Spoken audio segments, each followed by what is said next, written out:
Welcome, everyone. This is your friend, the DN What If, here with another exciting fanfiction. Today, we're diving into the story of what if Deku's pain became his power? If you enjoy this video, don't forget to hit that like button and subscribe for more fanfiction content just like this. Now, let's get started with the fanfic. Blood. There was just so much of it. So much of it everywhere. It was leaking out of his body like water from a tap, slowly dripping with a repetitive and monotonous irritation that just rang all throughout Izuku's head at a constant pace, which only made it even more painful. Alongside this, he could feel the fractures and breaks in his bones, how his fingers were cracked and damaged almost beyond repair as proof of his exertion and his strife, how his lungs were steadily breathing in and out next to his unstable heart. As the blur around his vision began to wash over to the point where he could vaguely make out shapes and colors, Izuku knew what was going on. He was in Yui at the tournament. Then he was fighting Todoroki. It was at this point the burning hot flares that had previously been etched quietly into his skin began to claw back at him, becoming another reminder of his fight. In a moment of weakness towards his opponent, in a moment of kindness and compassion for Izuku, he had yelled out with all his might as his bones had rattled around inside him that the half-cold half-hot quirk owner's abilities were his own and weren't his father's. The boy had then proceeded to decimate Izuku's body with his long-dormant fire powers. Not the smartest of moves. Chuckling slightly before recoiling at how it jostled around the bones in his chest, the green-haired boy decided to remain in his slumped position near the edge of the arena to regain any semblance of feeling in his body. If Todoroki was strong before, this new fire power was going to set him up leaps and bounds above the rest of Class 1. Maybe even the entire year. And then, like a flood, he remembered that this was being broadcast, that everyone in Tokyo was watching, that his friends were watching, that his mother was watching. He remembered his promise to himself and to everyone that he would get through this, to show them what he was truly like and how powerful he could be, that his dream wasn't a distant figment that could never be achieved. And then he remembered that he had thrown that shot out of the window when he spoke up and told Todoroki to use his powers. Sure, he was happy for his classmate, immensely so. Hell, he could write so much more in his notes about this discovery. However, he couldn't help but feel a nagging want in his soul, in his heart about not being able to show off to his fullest potential. Well, always next time. Then it hit him. Those eyes, he felt them staring into his soul, compelling him to move just that little bit more. That cloud of figures that existed in a plane not of this world with 8 pairs of eyes that glowed with such intensity and passion that Izuku could feel the drive flow back into him. Those eyes, the eyes of one for all. Gritting his teeth, Izuku made up his mind. He had given his all, his 100%, but to be a hero like All Might you needed to go beyond that. To reach the level of power and attainment that the previous one for all owners had, you needed to go beyond your everything. Before his eyes, flashes of the UCG villain incident arose, and he remembered how hard All Might had fought for them, how he was constantly going above his power to beat Nomu. And now he needed to be more than All Might. Curling his hand into a fist around the broken earth, he felt his bones mash and grind against each other unevenly, but he didn't care at this point. In an almost trance-like state, Izuku rose to his feet in a shuddered and shaking mess of human flesh. Soon, sound returned to his ears, yet all he could hear were the hushed whispers of the crowd and the sudden stopping of trainers dragging across the dirt. Lifting a shattered visage of his one-healed hand to his face, he gritted his teeth once more as attempted to rub the blur out of his eyes, only to cover his palm in a thin layer of blood that was welling up from his mouth. Smirking, Izuku's eyes decided to clear. Before him stood the clearly shocked form of Todoroki Shudo, the son of Endeavor, stuck in a phase of stillness that spread over the whole stadium.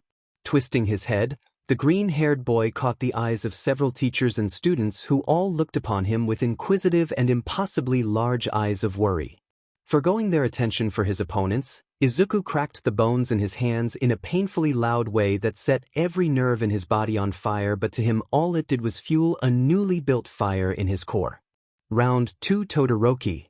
In the stands, the rest of Class 1A could only look on in shock and disturbed glee as they witnessed the revitalization of Midoriya.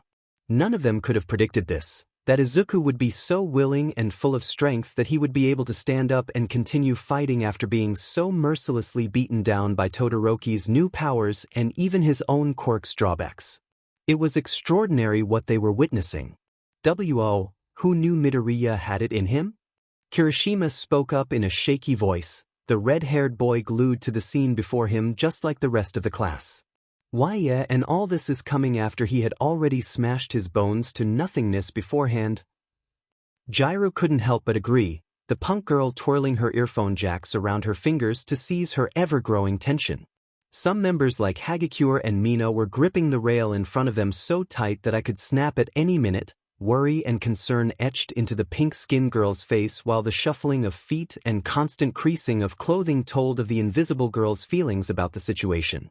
Others like Mineta and Kaminari were looking on with glazed-over expressions with a mix of jealousy thrown into their concern for good measure, while some were unreadable like Shuji and Tokyoyami, who were looking at each other with an unknown expression regarding their classmate, and people like Ida and Momo were talking quietly about the possibilities of how this happened after Izuku had already taken this much damage.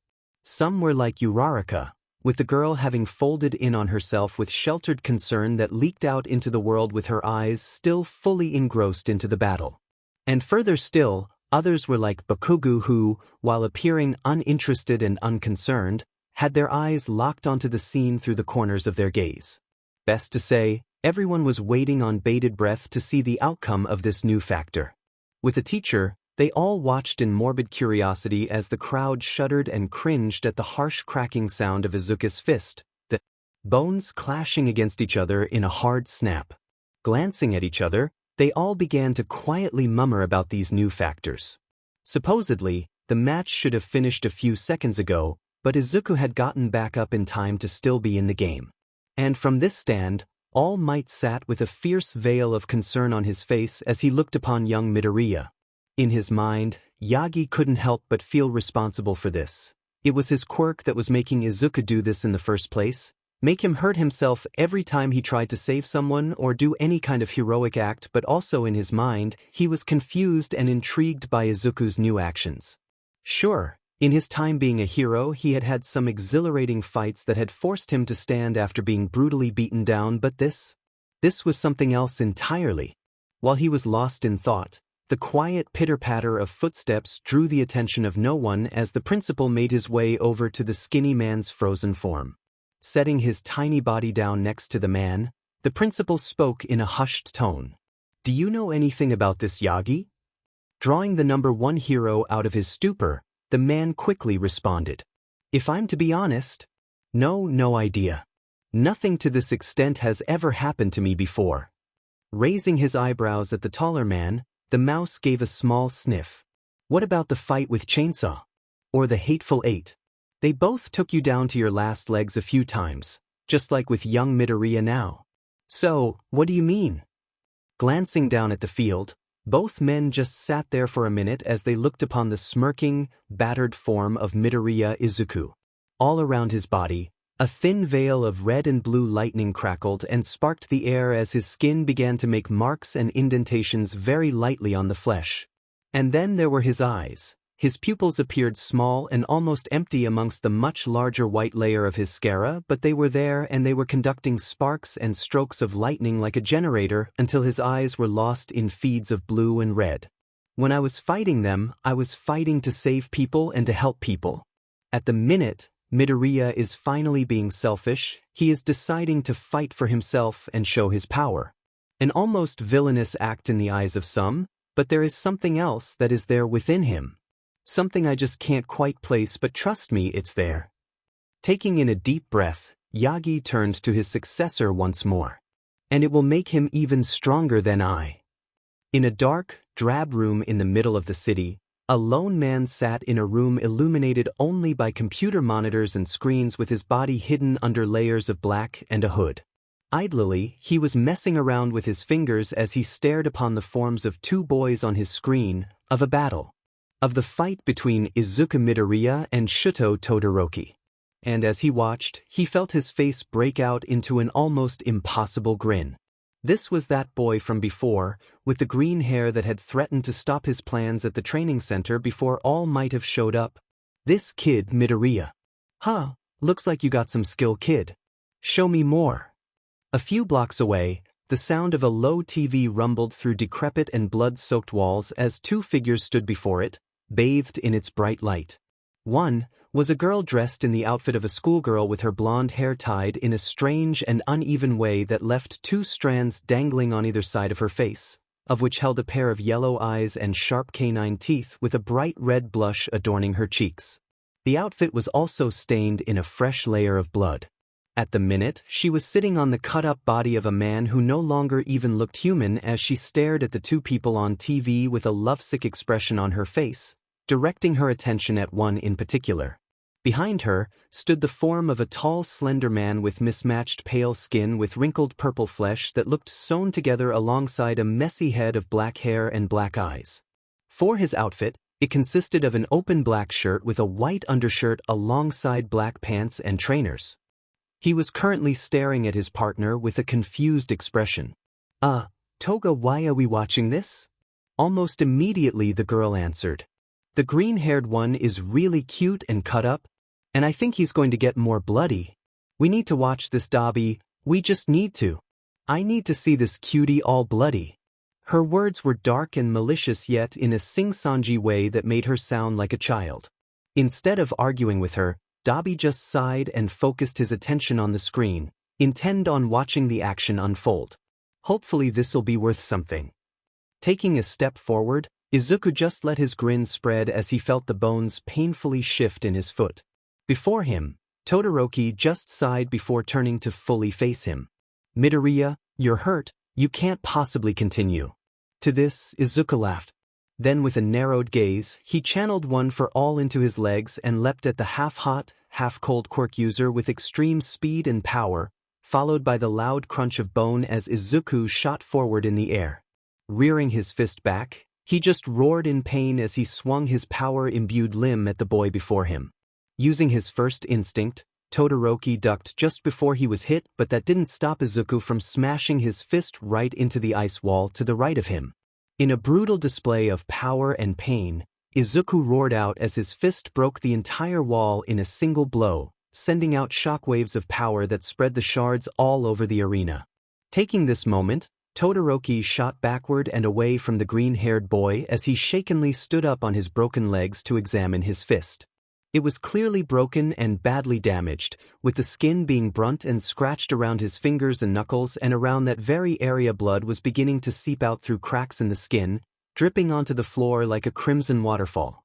However, Izuku seemed to ignore it, instead opting to pull the digits back into place with his other hand, resulting in a harsh click to echo throughout the stadium. Shaking his head, Izuku's eyes were then back on Todoroki, and not a second passed before he leapt at him again, his legs cracking again as he launched forward. This time, Todoroki had no time to move, instead choosing to summon a wall of ice to at least slow the power-infused boy before him down. It didn't. Izuku just smashed through the icy pain like it was nothing, not stopping his assault on Todoroki, instead contacting the boy's stomach. With a powerful sweep, Izuku pushed all his power into his fist and skyrocketed Todoroki off into the distance, causing him to cut through the air with unmatched speeds before colliding with another one of his ice sculptures. Growling at the pain, Izuku just smashed his fist into his chest with a hearty grunt before lifting both of his arms into the air before quickly sweeping them down into an arc. With the speed generated, a massive gust of air like when he flicked his fingers was produced, but it was much wilder and crazed as it cut across the skies towards the downed Todoroki. Said boy was just fast enough to catch it, taking off into the air before it caught him. However, the edge got his foot as he was leaving, sending him into a spiral as the earth fell apart around him. Once again, Izuku was there, his eyes practically gone with the pain as another bout of loud cracking filled the air as he light his arms mid-jump and smashed them down into Todoroki's stomach, sending the boy careening quickly down into the smashed earth, breaking it even more. Just as fast, the green-haired boy was down at the floor as well, sliding under the bounced form of Todoroki before using his hands like a spring underneath his back to propel a twisting kick straight at the boy's spine. Howling in pain as he was once again sent into the air, Todoroki tried to combat the ever-aggressive Izuku. Throwing his hand to the floor, rows and rows of sharp icicles started to emerge from the floor as he flew, blocking off any path of entrance to his quickly escaping form. Spitting out blood as he watched the dual-colored boy fly off, Izuku quickly jumped back at him, smashing through the icicles with reckless abandon, not even caring when they cut and bit into his flesh. Finally catching up with the other boy, his body trying to stand from being kicked around like a ragdoll, he leapt at him again, foot first. Rearing it back, he swung at him, only narrowly missing his head as he ducked, but just like with his arms, a blade of air was generated, slicing into the ground behind him. Taking this as his moment to strike back, Todoroki grabbed Izuku's head before lighting his knee on fire and slamming his face into it with a roar, sending him bouncing up slightly before letting the opposite leg, which was infused with ice, collide with his side, which sent the boy spiraling a few meters away. Izuku wasn't down for long though. Flipping up backwards with his hands, another snap being generated, Izuku leapt back with his feet raised once more. He began to widely swing and swipe them to generate more and more blades to cut towards his foe. Gritting his teeth, Todoroki tried to avoid them, but a few nicked his exposed flesh and cut up the ground at his feet, making it hard to stand. Using this opportunity, Izuku ran forward and used Todoroki's head as springboard before slamming his body back down to earth like a comet. When he impacted, the world was thrown into disarray once more as pieces of land flew up into the sky, and so did Todoroki. Growling, the boy noticed that Izuku was resetting his bones again, groaning as he did so, and so he used this as a chance to end this fight. Pre-forming a roll, he quickly navigated the floating pieces until he got to Izuku before he slammed a fist of fire straight into his chest, causing a massive explosion of heat and flames to disperse all over the stadium. Enough!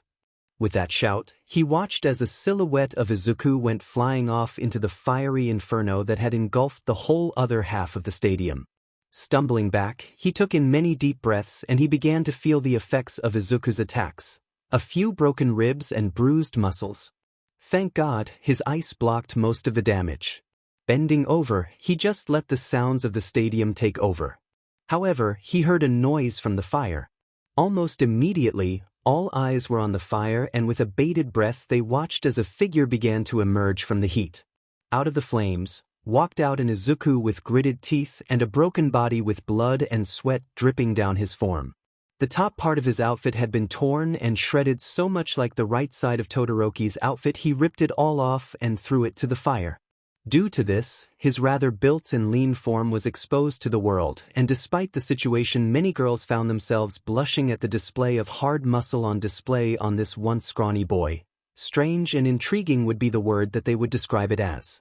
Not even taking note of their stares, Izuku just focused all attention on Todoroki before he started off into a gentle jog. Todoroki copied. This then morphed into a sprint from one side to the other. Todoroki copied again. This then finally climaxed into an all-out run to the center of the field for both contestants, with battle cries emerging from both of their throats before they leapt into the air and towards each other. However, Izuku didn't have his fist draw. Instead, a massive amount of crackling and build-up was emerging around his skull. Suddenly, everyone realized what he was doing. He was going to infuse his skull with his quirk and ram it into Todoroki. Roaring, Izuku took off from the ground with lightning speed that Todoroki had no time to combat it. Instead, he had to suffer as Izuku collided with him at a slightly lower angle, hitting his chest with his head and causing him to go flying back with shockwaves following his movements as he flew, and fluid fell out of his mouth. At the same time, Izuku began to feel the kickback and he too flew back in the opposite direction, hitting the ground sooner and then repeating an action of colliding with the earth before coming to a stop as Todoroki hit the earth as well. The stadium went quiet as they waited for either of them to move. They didn't. Izuku woke up coughing and spluttering. He could feel and taste the blood in his mouth, the copious amounts of spit and saliva that had accumulated over however long he had been unconscious as he heaved in and out air in a harsh and heavy attempt to recover any sense of feeling into his lungs, which also pained and shook as he coughed. And all this was bearing the shattered and sloshy movement that he felt in his head. It was like his skull was some sort of river carrying some sort of heavy fragment of earth downstream. In all aspects of his body, he just felt like complete sheet. After his coughing fit, he noticed his surroundings and his situation. The ringing in his ears was a clear and easy thing to notice for the teen, the piercing sound easily affecting his battered and bruised body. Then there was the constantly and clicking sounds his body made at any sort of small movement, whether they be shifting in his arms or legs or his chest. This was only exemplified when he attempted to lift his hands to his mouth to wipe away the few drops and slivers that escaped him in his outburst, only to hiss in pain as his bones creaked below his skin. It just hurt to hear it. As for where he was, he noticed it as a hospital or nurse's office, more specifically recovery girl's office. He'd been here enough times to know it off by heart by now. However, what surprised him was the lack of other patients. Usually there was at least one other person, even if they were just a student collecting supplies or recovering from a light headache that they would get rid of after 5 minutes, but today there was nothing. But there was still supplies and medicine out, so what was? In his haze and immediate feeling of regained awareness, he had forgotten about how he ended up in this state. The Yui games, that was what was happening. Laughing and then wincing at his silliness and then his pain, he began to remember what happened to him, and once again his memory hit him like a train.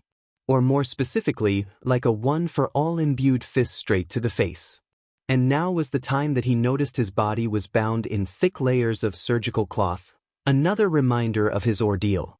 He had gone through another round of fighting with Todoroki and thus had fed up his body a whole lot more than he had in the first round, and even that was already extreme enough as it is.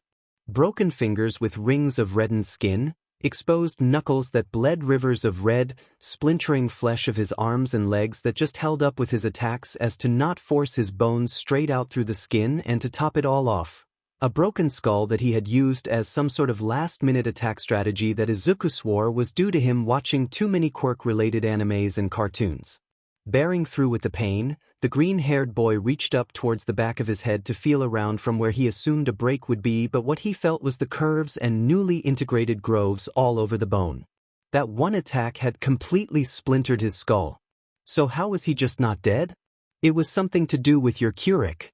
Izuku couldn't help but let out a small yelp when an elderly voice burst through the ringing in his ears. Looking over to his right, he could only weakly smile at the sight of Recovery Girl, the woman holding an eerily strange mixture of anger and intrigue on her face. After a few seconds, Izuku managed to process her words. "Am I quirk? What about it?" On the outside, he was shaky and nervous, just like he had all those overtimes before. Inside, however, he was panicking. How much did she know? Does she know about One for All? Does she know about... Before you ask, yes, I know about One for All. Does she have a mind-reading quirk? I'm actually a close friend of All Might's, so stop your worrying, Midoriya. She answered curtly and strictly, causing Izuku to effectively seize up all movement of his body as she began to walk over. Now, about this new development in your quirk. I assume that you have no idea what is happening to your body. He nodded. Of course you don't. She sighed. Well, considering your interest to All Might, I also assume that you know that he doesn't have this sort of ability? What do you mean by eye interest? I don't actually know if you think that you are being subtle, but kid, your costume looks like a really bad rip-off the man. It's not that hard to see. She now held an amused smirk on her face as Izuku began to deflate. Oh. Anyhow, you understand that All Might lacks this ability, right? Wait, what do you mean by a bill? If you let me continue without asking questions every sentence, then I might be able to tell you. Once again, he deflated. Now then, in your fight you seem to go into an unnaturally driven state of thought that ignored all sort of pain to push through to defeat Shudo, am I correct? Recovery Girl was now sitting on a seat next to Izuku's bed. Not exactly. This captured her attention. As I was fighting, I could still feel the pain. Every time I moved it hurt, but all it did was motivate and push me forward to fight, like it was a really sick power-up or something. At the end, he began to mumble and mutter under his breath, his speech retreating into an unintelligible collection of words to Recovery Girl, but to her credit she wasn't really paying attention anymore. Instead, his attention was focused on the first part of the sentence. Ah, now that explains stuff a lot more then. Smirking when Izuku broke out of his mumbles to turn towards her, she picked up several papers from the desk and pushed them towards the boy. Taking this as a sign to pick them up, he did. On the paper was a picture of a skeleton, more specifically his own, and what he saw was honestly terrifying. There were two pictures, one of his muscles and one of his skeleton, and both featured shocking images of his broken and battered body after the use of One for All. They just looked like fragments, not even fully made-up structures anymore, but surprisingly, they looked less beat up than he had imagined. Just what had been going on. You know about how All Might can change between his two forms, correct? Well, that isn't something that all One for All users can do, it is just a side effect of the quirk due to his unique genes. And after some scans, and the information that you just revealed to me, I can confidently say that this looks to be your side effect to taking on One for All. And what exactly is my side effect? Well, I suppose that you thought that your body looked better than you thought, huh?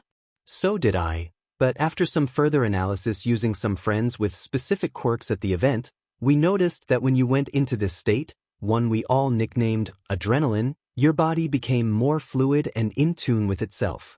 This was all due to One for All. My friends don't know about the quirk, if you're worried. Anyway, from the scans I was sent, I could see faint threads of energy linking your bones together as well as large buildups around your ligaments. This was the side effect, Izuku. Confusion seemed to plague Izuku's face, inviting Recovery Girl to continue. When your body becomes victim of enough pain and stress, it goes into a state of fight or flight. It ultimately decides to go into fight. With this decision, One for All acts like a catalyst and support for your cells and nerves, muscles and bones, by linking them together under a collection of connections or build-ups in case of your ligaments. By doing this, it allows more damage to be dealt to your bones before they completely break like before, forcing them together to become a stronger piece for the time that the ability is active, but it also allows your ligaments to have less strain due to the protection and support of One for All. Alongside this, the connections also mean that your cells can react better, and so they have stronger healing capabilities, meaning that you can go on for longer PRDS of time. In addition, any extra pain inflicted onto you, whether that be from your own body or an outside source, boosts these benefits and even increases your overall power output for a short amount of time. However, there is also a letdown PRD to this ability. She sighed after the long-winded explanation, before taking out another scan, one just after his collapse on the field by an X-ray. Immediately after the usage of adrenaline ends, your body shuts down for a while. The connections disappear and so do the benefits, leaving your body empty for a short time, about 30 seconds in this case, but that may increase with usage. Due to this, the healing stops and doesn't begin again for a while, which results in some complications. At this, she pointed to head, such as your skull. It was halfway through healing after your ridiculous stunt at the end of the fight when usage stopped abruptly. This left many marks and indents unhealed to the point where even I couldn't help, which now permanently has these grooves in it. Alongside this, your accelerated healing is not untouchable. It can and will shut down prematurely if you take too much damage. It can be beaten out of you. I'm sorry, Izuku. She finished her speech with a sympathetic look as he once again reached up to touch his damaged skull. So, that was the rundown of his new ability, huh? Adrenaline. A power which let him continue to fight through his pain and use it a power multiplier. Interesting. Dangerous. However, if he wanted to really be hero, he would have to use his quirk to his maximum potential despite his numerous drawbacks. Clenching his fist into his hair, he decided, "Thank you for the concern and the information, but if I really want to be a hero like All Might, I'll need to be able to take everything that is thrown at me." Looking Recovery Girl right in the eye, his eyes narrowed with determination. "And I made a promise to do just that." At first, the nurse just looked at him with such confusion and disbelief in her face that it almost looked like she didn't believe in him at all. But it was because he was taking this so well, no regret, no sorrow, just conviction to do his job even better next time. This wasn't the mindset of a teenage boy. This was the mindset of a hero. That's good to hear, Izuku. But you can't forget that you used your arms and legs a lot in that fight, so they weren't untouched, you know. Carefully, she leant over and began to unwind the wrappings on his arms. What Izuku saw made him flinch, but he had witnessed worse in his short time as a hero in training. On both of his arms were numerous cuts and bruises, scars that stabbed at and scarred his skin to the point where both of his hands appeared mildly deformed and misshapen. They would never be the same. And somehow he could accept that. This is, different? That got a chuckle out of her. Now, not that I don't like this new attitude of yours, Izuku, but you need to remember that this ability doesn't make you invincible, then you will be hurt even more. Maybe even die. A heavy silence suddenly filled the air. Then I'll get stronger. Lifting his head, his eyes locked straight with the ceiling as a steadily growing smile crossed his features. I don't know how, but I'll do it. Maybe with some suit modifications or some sort of outside medical help? He quickly looked at her. But I will do it. Don't you worry. Once again, that same sense of conviction filled his tone, and somehow it soothed the worry in her chest. Patting his arm slowly, she quietly spoke to the boy. You'll make a great hero someday, Izuku. Getting off the chair, she began to walk towards the exit until Izuku remembered something. Hey, how was Todoroki? Oh, him? He was fine. However, you cost him his place in the finals, that's for sure. They had that red-haired idiot Kirishima replace him. There was a moment where Izuku said nothing, but he just sighed at his friend's well-being. And then, did you say that I cost him his place in the final? She nodded. How long have I been out for? 2 days. 2 days? Oh shit. I left a laptop on the table in case you want to see what you missed. And about releasing you, I'd say we can release you later today, barring any strenuous movement. Thank you. After she had left, Izuku cautiously reached over to grab the laptop. Clicking on a few things, he quickly navigated to the main homepage where a list of numerous trending topics and most searched results came up. He changed the settings to most recent. At the top of the search bar was a title that read, Winners of the Yui Games? Clicking on it, he was taken to a page where the top 3 were revealed. As it turns out, Kirishima had taken the place of Todoroki, with the final matchups being with Bakugo going up against Ida, who apparently forfeited and then left the stadium entirely, and Kirishima versus Tokoyami, with the Shadow Quirk user winning the duel. In the description of the finale, which was Bakugo versus Tokoyami, it was stated that the Explosion Quirk user was distraught and angered at the fact that he wouldn't be fighting against the quoted, most powerful student in their whole FING grade, and as such began to copiously shout and scream and curse FNG Deku with his stupid FNG quirk. This was shortly followed by a picture of the podium with Tokoyami and Kirishima offering the camera a neutral or overly toothy grin, whereas Bakugo looked to be restrained and tired up on the number 1 spot with a medal stuffed into his mouth. Izuku just sighed. He would be in for hell when he entered school tomorrow. The next option down was the tragic news that the hero Igenium had retired after an attack from the hero killer. Almost immediately, Izuku began to worry for Ida, the boy having told both him and Uraraka about his brother a while back. This must have been why he left the stadium. He mused quietly, feeling quite somber as he quickly looked for his phone, only to find nothing. Sighing, he decided to move on. A few trends went by with little progress, such as certain hero companies that are interested in the 3 winners of the Yui Games and still very much intrigued by new powers of a certain half-cold, half-hot hero, which made Izuku happy that he hadn't screwed up Todoroki's chances too much. What surprised him though was the fact that he even saw his own name in one of the articles, citing his drive to win and excellent combat focus with keen strategy to be a winning factor as to why some companies might want to pick him up. That shocked him. Not as much as what was to come next, however. When the boy reached the 5th most trending topic, he felt his eyes bulge out of his skull and his body seize up. He was the 5th most searched topic. It simply read, Izuku Midoriya. That was his name. After getting over the shock, although that took a while, he hesitantly clicked on it. What followed was extreme feelings of pride as he read some of the articles which talked about how he was the highlight of the games to some people and how his powers would make him an excellent hero, to disappointment when he read about how some critics panned his reckless behavior and aggressive tactics made him unreliable. And then came what made him literally jump. Izuku Midoriya rated number 1 hottest guy of the Yui Games. What?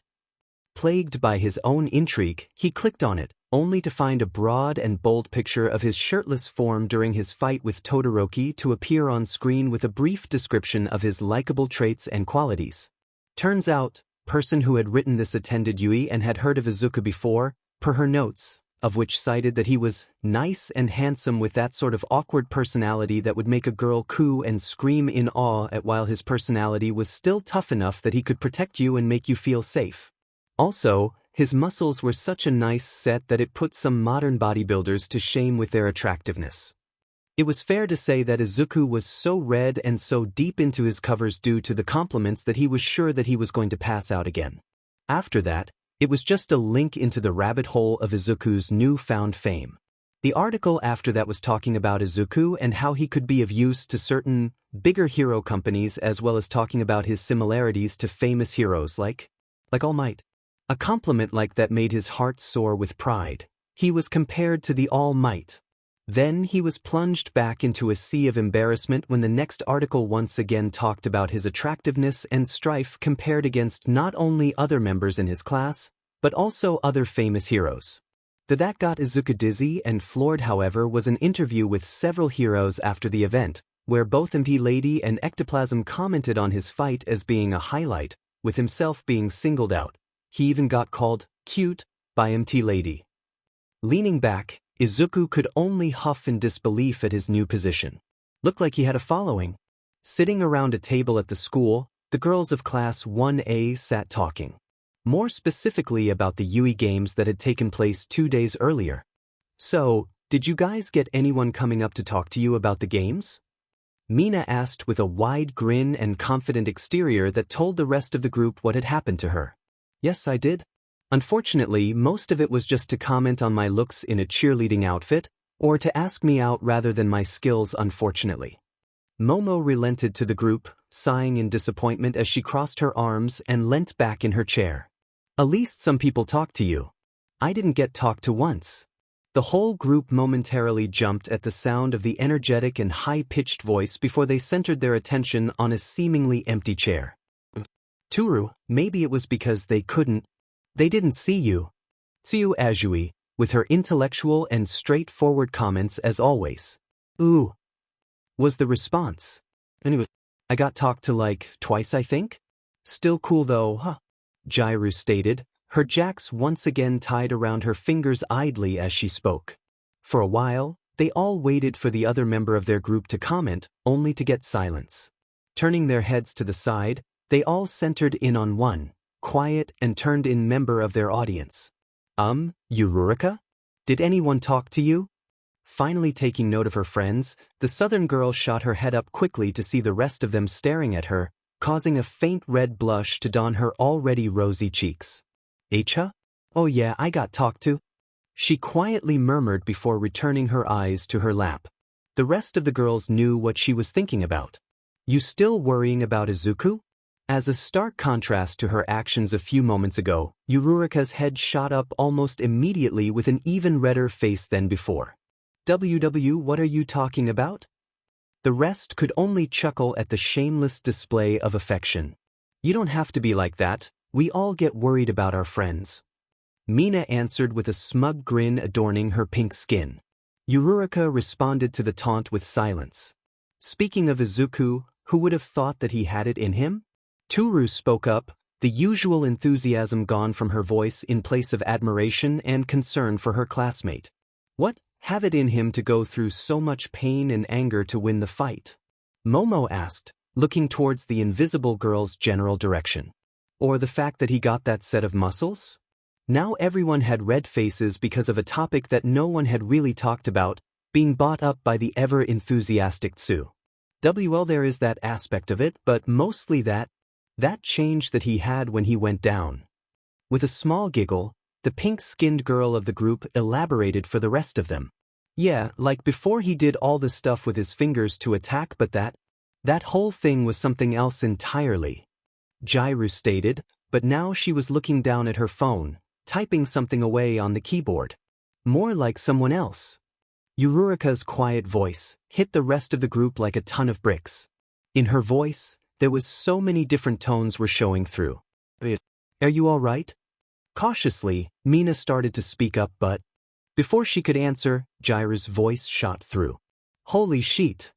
Quickly shoving her phone into the middle of the table, everyone felt their eyes bulge as they looked upon the information presented to them. Before them sat the name of their classmate at number 5 on the trending list. A thing. A seemingly invisible gust of wind turned the phone around at a 90-degree angle, showing the information to Toru a bit better. I wonder what it says. Reaching a hand over cautiously, Mina quickly touched the screen and after a few seconds of tension, it appeared to what? Izuku Midoriya rated number 1 hottest guy of the Yui games.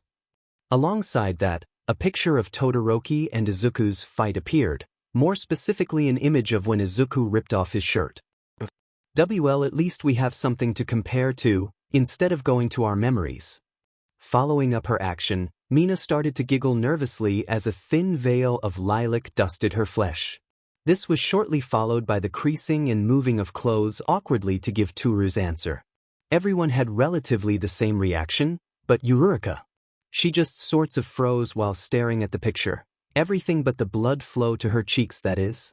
This trance was only broken when the bell signaling the start of form chimed, causing all the girls to look at each other before quickly moving to their seats just as awkwardly as other people began to walk in. Today was going to be weird. In a dark room, Dabi was trying to focus on reading up on some of the latest villain-based events. After glancing through them, it always came back to one group, the League of Villains. Smirking, he leant back in his seat as he thought of how superior Stain was in every aspect. His dedication, his reasoning, his execution, his tap. Shaking his head, Dabi continued with his train of thought. Flipping back a few pages in his notes, he noted that the League tried to attack Yui a few weeks back with some sort of pre-made creature with a multitude of different quirks that could supposedly go up against All Might himself. And somehow they failed. They failed with a creature that could potentially beat All Might. These guys were pathetic, useless, so bad as villains that tap. Gritting his teeth, the villain slowly turned his head to see the tiny form of Toga curled up on a comfy chair in the corner of the room, only her face being illuminated by her phone. And somehow, that sickly lovesick expression was still proudly displayed on her face that still somehow made Dabi do a double take after all this time with her. Toga, do you mind? I'm trying to do some dash. Tap. Rolling his tongue around his mouth, he looked at the wall for a few moments before abruptly standing up and walking over to the blonde with an annoyed look dotting his scratched-up face. When he finally reached her, he stood behind her bag as he tried to see what was on her phone. It was that boy from Yui, the green-haired kid who F-ed himself up. Toga!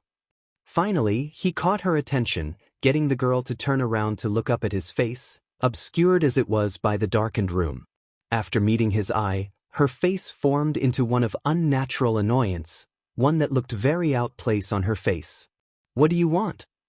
Even her voice sounded annoyed. The one that Dabi had never seen deviate from lovesick and childlike was now filled with malice. So essentially, she was pretty invested in what she was doing. I just wanted to tell you that I'm trying to do some work, so can you keep you? He paused, glancing over her to see that she was currently stuck on a picture of the boy in a shirtless state, with numerous cuts and marks staining his body. Creeping to a minimum while I do so. As quick as the words flew out of his mouth, she turned back to her own work, quietly shooing the fire quirk user away with a small, yeah. To this, he happily did just that. As she looked forwards, Toga began to lose herself in the boy's eyes once more. At first, she was just intrigued by his scars, by his cuts, by his battle damage that had been dealt by his own quirk. That was the start.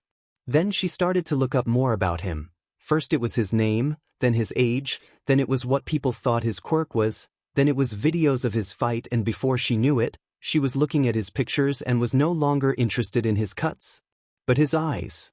In all the pictures, the videos, she saw that the green orbs had something lacking in them, had something missing that would make a person whole. Like her.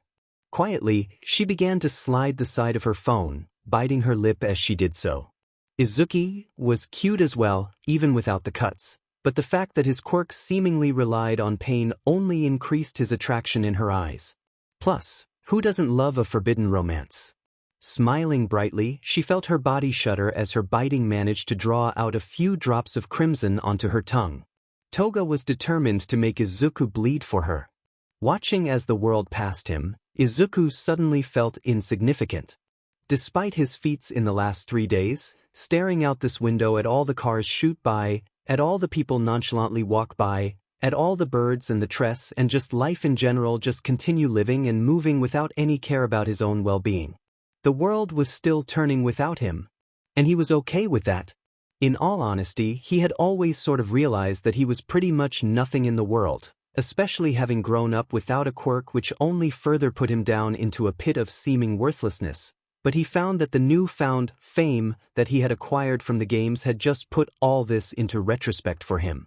But then again, that was why he needed to be a great hero.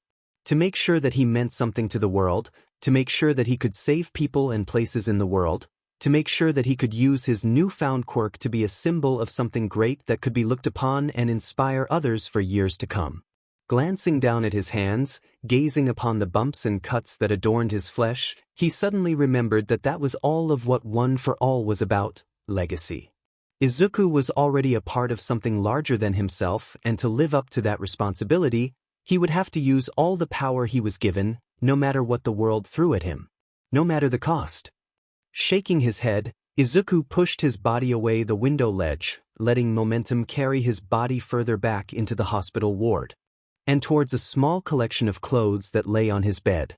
Currently, he was dressed in a state of dress that could be considered complete to some, but to Izuku it just felt off on his person. The Yui standard blazer had been abandoned on the bed, and his normally tucked-in shirt was left free to the world while his red tie was left hanging around his neck lazily, with only his trademark red trainers and standard issue pants being part of the norm for the boy. However, he was told by Recovery Girl a few minutes ago to keep his outfit like this due to the nature of numerous bandages that had been reapplied before putting the clothing on, and that any other extra layers would simply make him uncomfortable. Sighing, he spun around to pick up his blazer and bag, ready to get back to his class after 2 days of absence when he was suddenly sent backwards by an unknown force. Stumbling back a few feet, Izuku let his body reassert itself and let the blurriness of his vision vanish before looking at what knocked him over only to come face to face with a literal wall of muscle. "Young Midoriya, I have come to see you." Involuntarily flinching at the harsh-sounding tone and volume of All Might's voice as it let loose, bounding around the free space inside the relatively empty hospital ward, Izuku tried to right himself quickly before the man. "Gee, good morning, All Might. How was your Dita?" Before he could finish his sentence, he was interrupted by the sound of blood hitting the floor accompanied by a large plume of smoke that rose before him. Sighing slightly, Izuku readied himself for the lanky skeletal form of All Might to emerge. Donned in a baggy shirt and tie, Toshinori Yagi lazily stood before him as blood sank between his lips. "Hey kid, how've you been?" The older man offered with a smile, rubbing away the crimson that began to drip down his chin. Smiling, Izuku stood back up and rubbed the back of his head, unintentionally running his fingers over the newly made grooves and juts in his skull. "Emmy? Oh, I've been fine." Chuckling slightly, Yagi placed a hand on the green-haired boy's shoulder with a smirk. "Oh, just fine, hey? I think that becoming an internet trend would have made you a little better than fine, hey Midoriya?" With unmatched speeds, Izuku's eyes shot open, and with a face dusted over by scarlet, he began to mutter and stumble over his words incoherently as his arms shook and started to blur before Yagi's eyes. "And no, that's not the CC case at all. I..." Chuckling at the young boy's actions, Yagi just stood back and motioned Izuku to sit onto the bed, which he did. "I was just joking, kid, don't worry. No, I'm here to talk to you about your side effect." The green-haired boy shot up, and he seemed to lock eyes with the seemingly sunken eyes of All Might, the blue masses glowing with intent and worry. What about it?" "Well, I just wanted to know how you feel about it." Shrugging, Yagi just gestured towards the wall where several pictures of Izuku's body was located, all of them broken and battered. Somehow, just looking at his form, the new successor could tell that somehow the man felt responsible for this. It's difficult, well, sort of difficult. Difficult to grasp the situation, I guess. Shuffling around on the bed, he molded his fingers into the grooves into his hands to calm his nerves. It's just that I've always been picked on for being quirkless, and I guess I just learned to accept pain, learned to deal with being knocked down. So, to have this new power forced onto me that relies completely on my willingness to accept my pain is just. Once again, he found himself over his words, but now it was due to the unnatural way that Yagi just stood still and barely moved a muscle as he told him his story. Listen, Midoriya, I know all about the ins and outs of your new adrenaline power, and so I just wanted to say that you should focus on honing one for all instead of adrenaline for the time being. Silence. What? It wasn't a horrible ask, a thing that would go completely against logic. If he wanted to grow stronger, then he should probably train with the quirk that he held already instead of investing himself into a whole new power that he just received. But even Izuku knew that he could hone both skills at once, using them in tandem with each other, so was all might be asking him to only use one? All I'm saying is that one for all is a difficult power to harness, especially if you want to be able to use it without it breaking your body.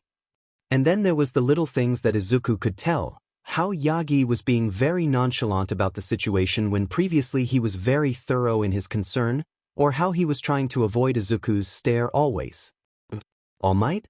And it makes sense for me to try and practice both at the same time. Yagi froze. I suppose you could do that. Scratching his own head, the skeletal man chuckled nervously before sighing. All right, listen, Midoriya. Out of all of the previous one for all users, your side effect is the most dangerous. I didn't mention the whole idea of side effects before because I had no clue as to what yours would be, and I didn't want you to obsess over the different possibilities, like you have done with other endeavors. He smiled. However, like I said, yours is the most dangerous of them all.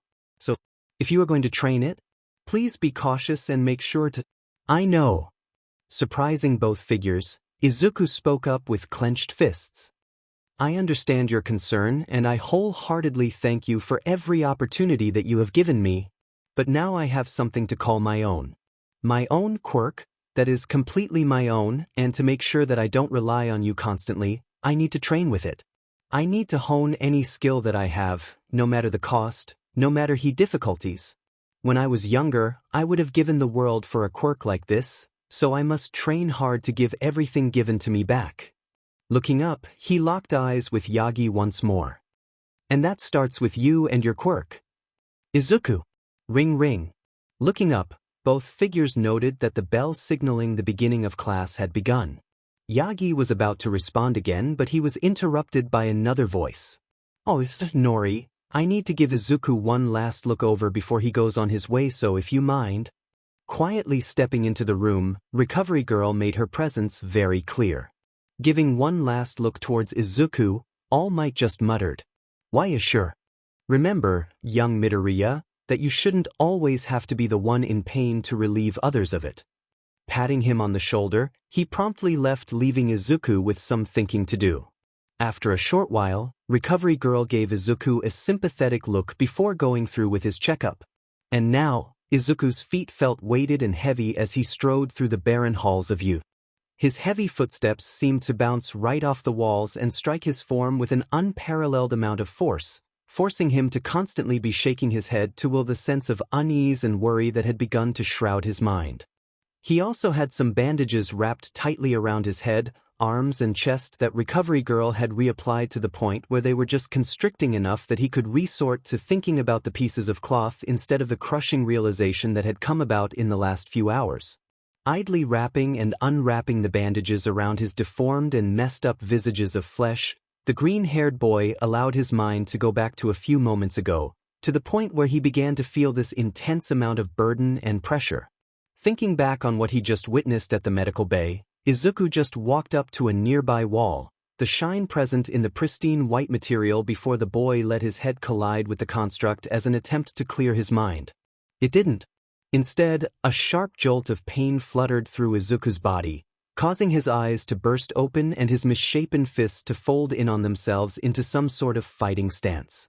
Somehow, he could also feel the heat of his skin, how it skyrocketed for a short moment against the cool and cold material of the wall before it all went back down. It was like coming down from a high. It was just exhausting.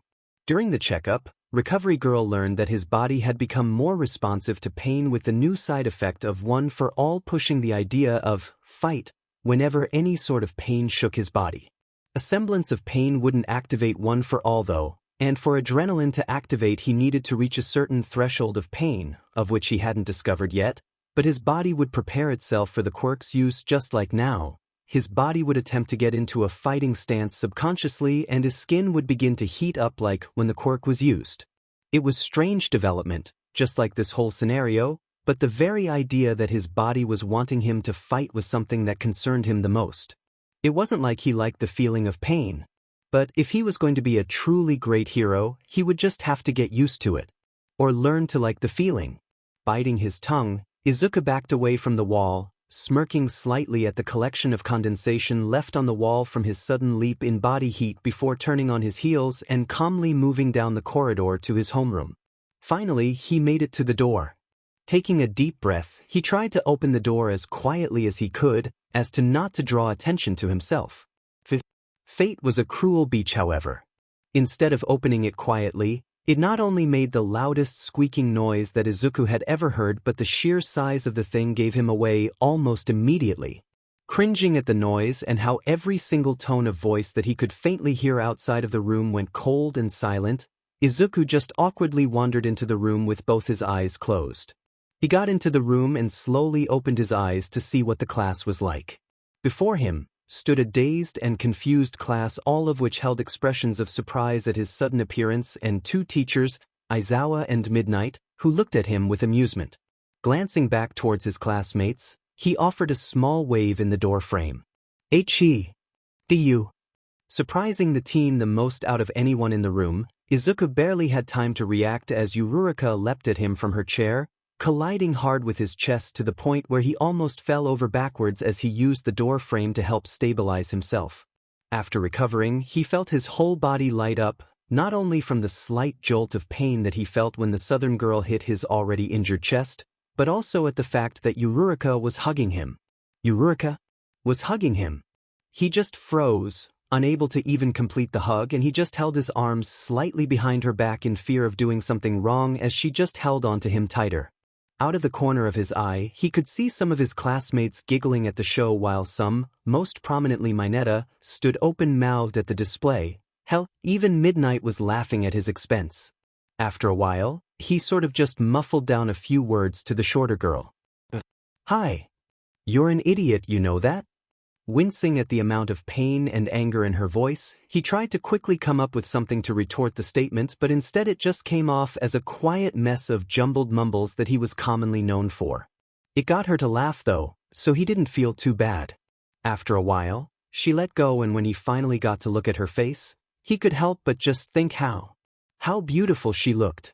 Her cheeks, which were usually rosy anyway, held a rich tint of red, and her eyes were closed with the few hints of tears present in the corners, alongside a beaming smile that he couldn't help but follow suit with his own small smile.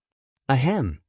A rough cough caught Izuku's attention, and both his and Yururika's gaze fell onto Aizawa, the man grinning one of his sickly smiles at the pair. At this, the southern girl took that as her cue to go back to her seat while trying to ignore the poking and prodding of her friends as she went. Meanwhile, Izuku wandered up to the man, wanting to know what the heck they were doing in class. "It's nice to have you back, Midoriya, and to know that you're actually alive after that stunt you pulled," the eraser quirk user quickly stated, leaving the green-haired boy to only awkwardly chuckle at his stupidity. "A diamond headbutt? Well, we just started a few minutes ago, so I'll have Midnight explain what you're doing." Sinking back into his sleeping bag, Izuku then turned to the 18+ rated hero herself, with the woman offering a strange, sadistic smile. "Hello, Izuku. You put up a good fight at the games, maybe a little too good for your own well-being, but a good fight nevertheless. Say, I heard that your quirk, or at least your new thing, relies on pain." She liked her lips at the boy, sending a strange shiver down his spine. "If that's true, do you think that you can demonstrate it later?" Behind him, Izuku heard the quiet murmurs of a jealous Mineta and Kaminari as he tried to quickly get himself out of this strange situation. I don't think that W would be very good right now. He opted to look down at the floor. Don't worry, I'm only teasing. Well, the others have just been working on their hero names. At the sound of that, Izuku's head shot back up with a certain childlike look of wonder in his eyes. We'll be revealing them to the class in about 10 minutes, so go ahead and think of them. She offered him a whiteboard, a pen before telling him to go sit down. Twisting on his heels, the teen tried to avoid all forms of eyesight from everyone in the class. However, he got his eyes caught on one person, Bakugo. The angry teen was glaring at him with such intensity and anger that Izuku felt like he had killed the boy's family, but he knew that it was completely due to how he injured Todoroki in the games. Or about how he was an internet trend. His entire class, no, probably the entire school had seen that on the internet by now. Sighing, he quickly caught a glimpse of Todoroki after Bakugo huffed and turned away from him. After giving the boy a small nod, to which he got the same in return, he noted to himself to talk to the boy after the lesson. And so, the lesson went by for a few minutes, with thousands of possibilities swimming around Izuku's head. Since he was younger, he had thought of so many names that revolved around his idol, around All Might Jr., Super Might, All Man, he had thought of it all. But now that he had the man's power flowing through him as well as the fact that this new power was completely his own, he felt as though taking his name was something wrong. So instead, he began to brainstorm new ideas revolving around pain, regeneration, about getting back up after being knocked down no matter what. After a while, people started to come up and present their names. The first up was Aoyama, the prestigious and fancy-looking boy, deciding to present his name like it was some sort of super serious presentation. All around him, Izuku heard criticism about the performance, but the teen decided to wait until his name was revealed to criticize. That was quickly thrown out the window when the name was revealed. I can't stop twinkling. Is that even legal? Like, could a hero name be the equivalent to a short sentence? Surprisingly, Midnight accepted it, leaving everyone dazed and confused at what actually constituted as a name. Next up was Mina, who strode with her usual confidence and cockiness. Her hero name came down to being the heroine of Ridley Alien Queen. Subsequently, it was shot down, but Izuku couldn't help but feel bad for her when it was shot down. It actually sorts a fit idea that the pink-skinned girl had been going for this whole time pretty well. On her way back, the two had met eyes and he had noticed that she had waved at him, with a light dust of lilac of her cheeks. Whatever the hell that was about, Izuku wouldn't know. Then came a stream of names after a rather good one from Tsuyu with Froppy, the heroine that kicks off the rainy season, which cemented the clean and friendly aesthetic that the frog quirk user was commonly associated. This was followed by Kirishima's name, Red Riot, which was actually based off of the old hero Crimson Riot, so it was actually a really cool naming idea which actually had Izuku considering the All Might idea for a split second before going back to more logical and grounded names. After that came another long list of names, ranging from the really good such as Anima, or Chargebolt, and Kriya, to more, well, unique names like Earphone Jack and Shudo. After being told to change his from Baron of Explodo Kills, Bakugo sat back down and Izuku soon realized that it was only him and Ida left. In his head, he had gone through a whole list of interesting and cool names based around his quirk, but none of them affected him like he thought they would. He thought that he would feel empowered and strengthened by the name, while still being able to use it as thing of empowerment for other people, but all of them just sounded off to his ears. Then Ida chose his name of Tenya, and it was all down to Izuku. And it hit him. The name that meant so much to him, in both a negative and a positive way, that practically had driven the path of his life since preschool. A name that could be paired with his themes and ideas around his quirk. A name that could empower Izuku in the darkest times yet still sound powerful. A name that stood for just as much as the teen stood for himself. Standing up, Izuku proudly walked up to the front of the class with his name in hand. When he finally presented it, it got many different reactions from around the room. Shock, confusion, laughter, all of them came towards him. Even Midnight didn't sound confident in his choice. Are you sure that you are okay with that, Midoriya? Clenching his fist around the board, he spoke with no hesitation in his voice. Yeah. Up until now, I've never really liked the name. It stood for me being weak and powerless and being able to be pushed down easily.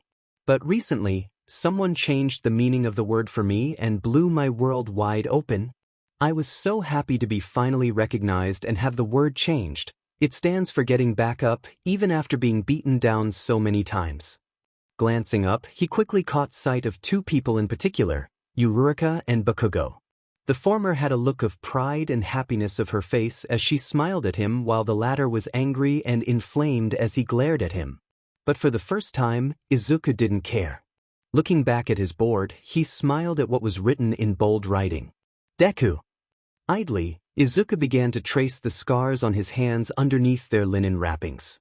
Watching with an intense gaze as his fingers smoothed over the creases in the bandages, patting them to his skin until he felt the jagged patch of raised flesh, hardened and cool against his normally hot body. It was soothing somehow to know that his efforts would always be with him, that he could just look down and remember both his power, his strength, his strife and his weakness, his downfall, his fragility with a few scratches. Somehow it filled him with a tiny amount of glee. Interlocking his fingers and pulling, he let the loud cracking sound shoot out into the environment before. Izuku looked around the environment. Dragging his field of vision around the classroom, he noted that they were still on the English question that they were on a few minutes ago, when he had first started playing with his hands, and that most the class was still working on their question. It was some simple translation, nothing too difficult for Izuku, so he had just been daydreaming for a while, letting his mind escape and recap what had been happening to him recently. Present Mike was quiet for once, allowing him to think clearly, and the only sounds surrounding him were the little grumbles of Bakugo alongside the tapping of pencils against the desks, which helped the rhythm in his head a surprising amount.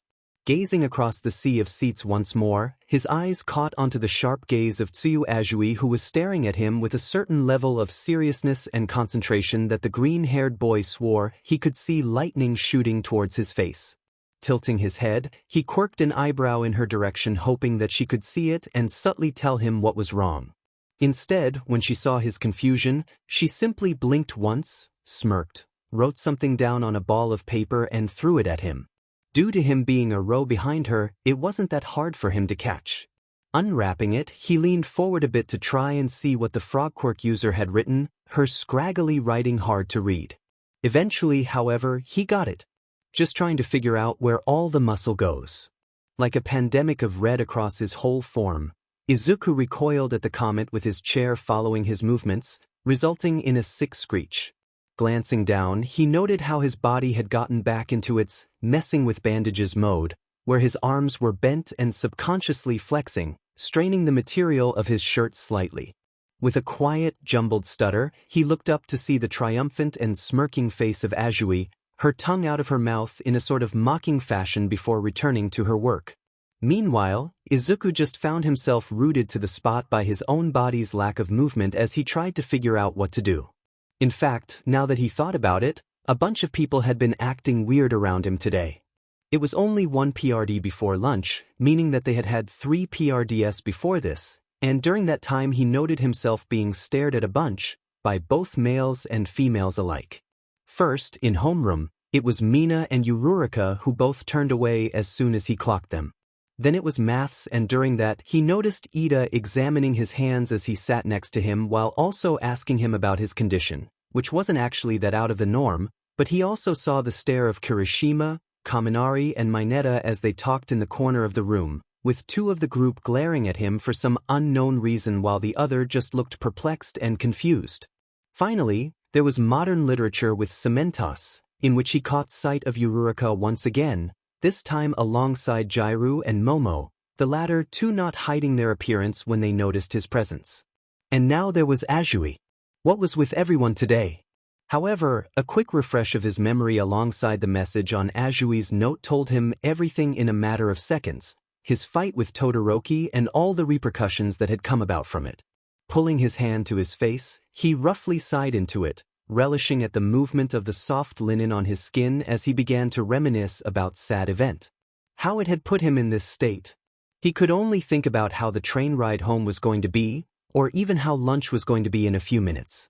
Glancing back down to his books, he took note of the small notebook that he had acquired from Recovery Girl before he left.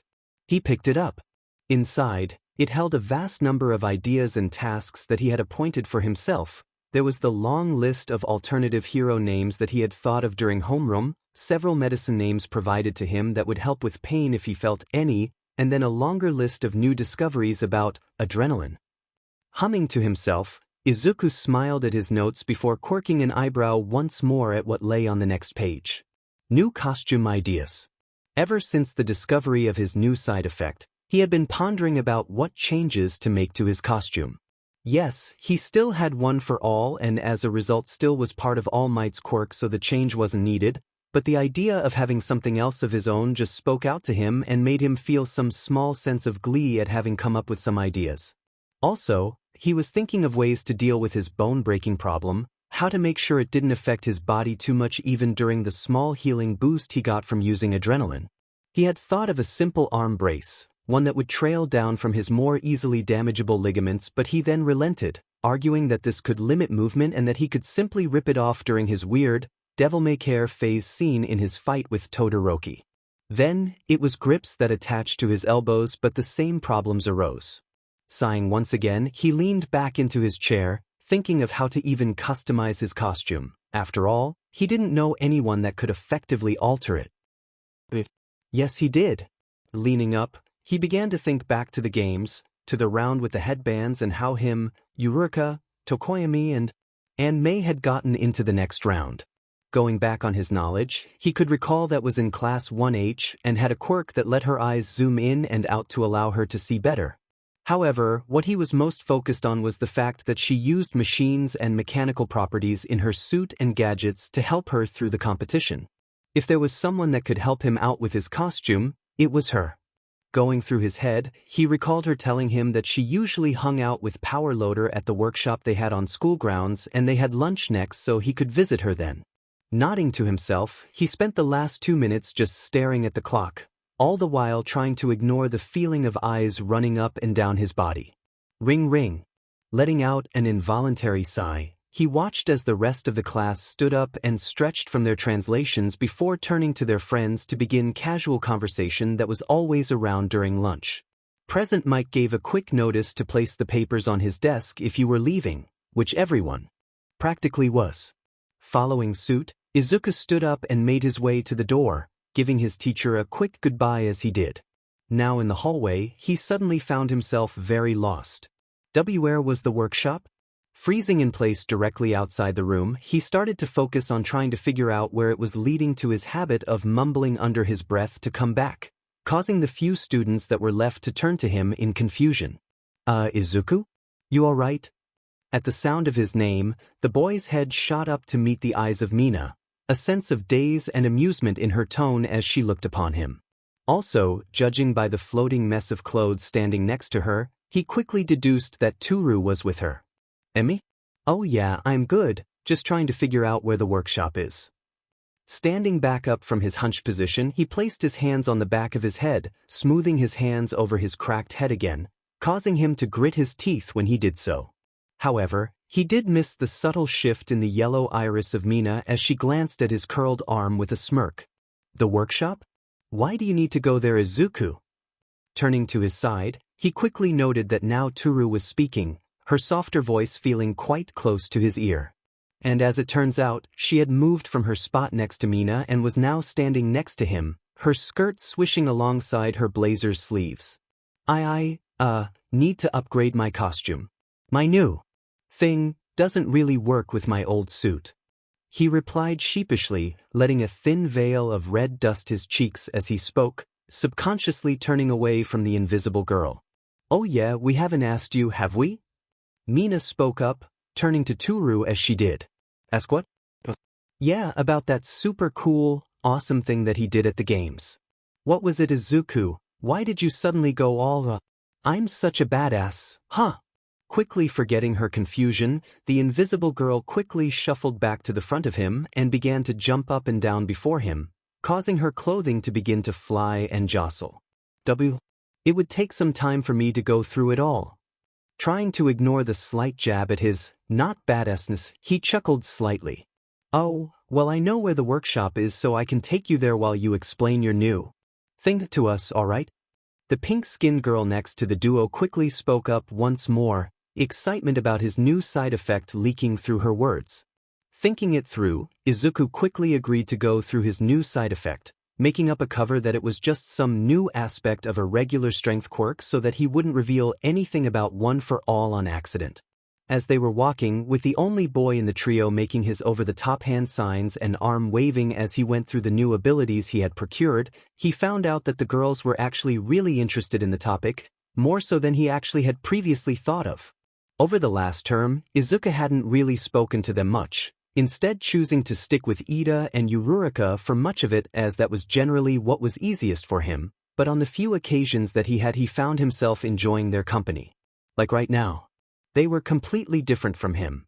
Both were some of the most extroverted and out there people he had seen in his whole life, and that was pretty hard to do with the ever-evolving world of quirks and the like, while he was one of the surest kids in the whole class with a quirk that he couldn't even use properly. Plus, the fact that he looked like he had been copied and pasted from a very plain background from an anime didn't help, while both Mina and Toru stood out from the crowd in their own way, whether that be with the bright color of their body or their lack of a body. They were just so different to him that he felt sort of entranced when they talked and spoke to him. They were giving him an insight into life that he definitely couldn't be a part of in his current state. So, your power practically relies on you beating yourself up to get a power-up? That's harsh, man, like real hardcore. Mina quietly quipped as they walked, whistling to herself at the end after Izuku had finished his explanation. One thing that he had noticed about Mina was her broken-up use of language and slang, which was something that he really didn't experience a lot, but it was a nice break from his usual stutterwhy nonsense. Why, yeah, pretty much. He laughed along with her as he thought about her words, how it was probably the tamest way that it could be described without being painful. Wow. You're really cool now then, huh? Toru spoke up once again, reminding Izuku of her presence. I wouldn't say that. Oh, come on, man. You're super cool now. You got this awesome quirk that absolutely rocks, you've got this real sweet personality, and not to mention your muscles. You are so cool, Izuku, and don't you forget it. Leaping before him, Mina began to act like some sort of army drill sergeant about being cool, waving her hands in front of Izuku's face alongside the raising of her voice made the boy go bright red. Well, that and the fact that she mentioned his muscles. WWLII. Oh yeah, you have all these muscles, don't ya? Where the hell have you been hiding these all this time, huh, Izuku? Now it was Toru's turn to have a go at him, her swaying clothes stopping abruptly to poke her finger into his upper pectorals, prodding them as if to test that they were actually real with a tone of voice that sounded genuinely offended at the fact that he hadn't ripped off his shirt and told the whole demon class about his muscles. And somehow, all of this just made Izuku melt into a tsunami of red blushes and stuttering as he tried to find a way out of this situation. However, fate seemed to smile on him as the two girls began to giggle at his incompetence. Ah well, here we are, muscles, the workshop. Pausing in her stride, Mina gestured to large two-doored room to their left where a lot of noise seemed to be accumulating from the inside. Funny how he didn't notice it earlier. Ignoring his previous embarrassment, he turned to the two. Thanks for showing me here, it means a lot. They both shrugged him off. Nah, it was no biggie really. The pink-skinned girl retorted, crossing her arms under her bust. We're happy to help. The invisible girl added, her clothes swaying once more. Seriously though, Oh yeah, you ain't too worried if we tell everyone about your quirks. New shtick, right? Thanks. Bye. Before he could even respond, he noted that the two had run off to the cafeteria, giggling the whole way there. Slumping over, Izuku sighed as he knew that he was going to be getting a bunch of questions during the hero activity that they had last PR'd. Cautiously, he wandered over to the doors. Judging from all the noise of machines and tools from inside, he knew that the girls had actually taken him to the workshop and not just some random place of the school to make fun of his incapability to socialize. Walking up, he was about to knock on the door when suddenly, all the previously erupting from the room stopped abruptly. Quirking an eyebrow, he was about to open the door to check what was up. What the? Boom. In about 5 seconds, Izuku realized that he had been thrown clean across the corridor by some unknown force, landing flat on his butt with a thud. His ears were ringing too, a loud piercing sound that he could help but wince from a newfound weight that covered his body. From his squinty eyes, he could also see that there was smoke wafting around the air alongside the swinging of doors. Eventually, his ears stopped ringing just in time to hear the crackly voice of Power Loader. "This is why you have to be careful, god damn it. This is like the 5th time this week." Shaking his head, he tried to push himself up, but Izuku found his body trapped beneath something. Or more accurately, someone. Glancing down, the green-haired teen felt his whole body freeze up for the umpteenth time today as he stared down a head of messy pink-haired, curved and cutting into his chest with their softness. There was also a pair of goggles staring back at him, the dark lenses reflecting his eyes back at him like a distorted mirror world before continuing to gaze at his attacker. This person was female, he could clearly tell, and the fact that he could feel it didn't help. Decked out in a loose tank top and some sort of working pants and boots, the figure began to shift in his lap. "Hee, Loaderbot, this is just a happy accident, 'cause now I know not to dash." Pushing her own body up, Izuku soon found himself face to face with the piercing yellow eyes of Hatsune Miku, the crisscrosses being a clear giveaway as well as the smirk that adorned her face. "Oh hey, it's you. Welcome, Izuku." Smiling at the boy, she began to rise from his form, giving Izuku an unfortunate glance as he chested as she did so, causing him to recoil and begin muttering under his breath as he tried to calm himself down while Mei finished rising from her human seat. Suddenly, he found a hand move into his face. He stared at it, confused. "What? You want to stay on the floor or something?" Even in her voice, the inventor's smirk was present in her tone as the boy looked up to see the same smirk adorning her pretty face. Quickly he took up the offer. As he stood, he saw the small form of Power Loader skulking off further into the back of the lab as he stood with Mei. "Thanks," he muttered quietly, removing her hand from his as he stood. "So, what brings you to this humble abode, hey hotshot?" she asked, placing her hands on her hips as she stared him down with a smirk. "HM? Oh yeah, I am here to talk to you about a possible costume upgrade." In an instant, he saw as her eyes lit up with wonder and curiosity. "Oh, an upgrade? Yeah, I see. I help you with that. Come in, come in." In a matter of a few seconds, Izuku found himself ushered into the workshop via a slight push to his back by the girl before she ran ahead into the shop. Following her lead, he started to look around the place. All around him, Izuku saw different cut-up parts of machines and robots with wires and cables hanging out haphazardly from each one alongside a few fully built models that were blinking lights of varying colors or rotating in circles on the desk. Paired with this was a lot of loud banging of metal and cutting of scrap that the boy would consider painful, if he wasn't the owner of one for all. Eventually he made it to the center of the room with Mei. "All right, bucko, what are you looking for?" Pulling himself out of the daze he was in, he began to address her. I recently just learned about, you know, what I did at the games, right?" he quickly questioned, quirking an eyebrow at her. "You mean when you went and messed that lovely body of yours up and then you got back up and screwed it up even more? If so, then yeah, I remember." He couldn't help but sigh. After a quick explanation of his abilities, he saw that she went into a comatose of thought for a few seconds. "So, what are you actually looking for?" It should have been a simple question. It wasn't. Honestly, I have no clue. I just want something to complement my powers, honestly. Maybe something to reinforce my body, I guess. He just shrugged his shoulders at her as she continued her thoughts. "You thought about braces? Arm braces? Yeah, but they'd restrict my movement too much, and even if they weren't, I'd probably just rip them off if I get too serious." Yeah, you're right, you did get real aggressive in that fight. "How about full body armor? I got a sample if you want a test run."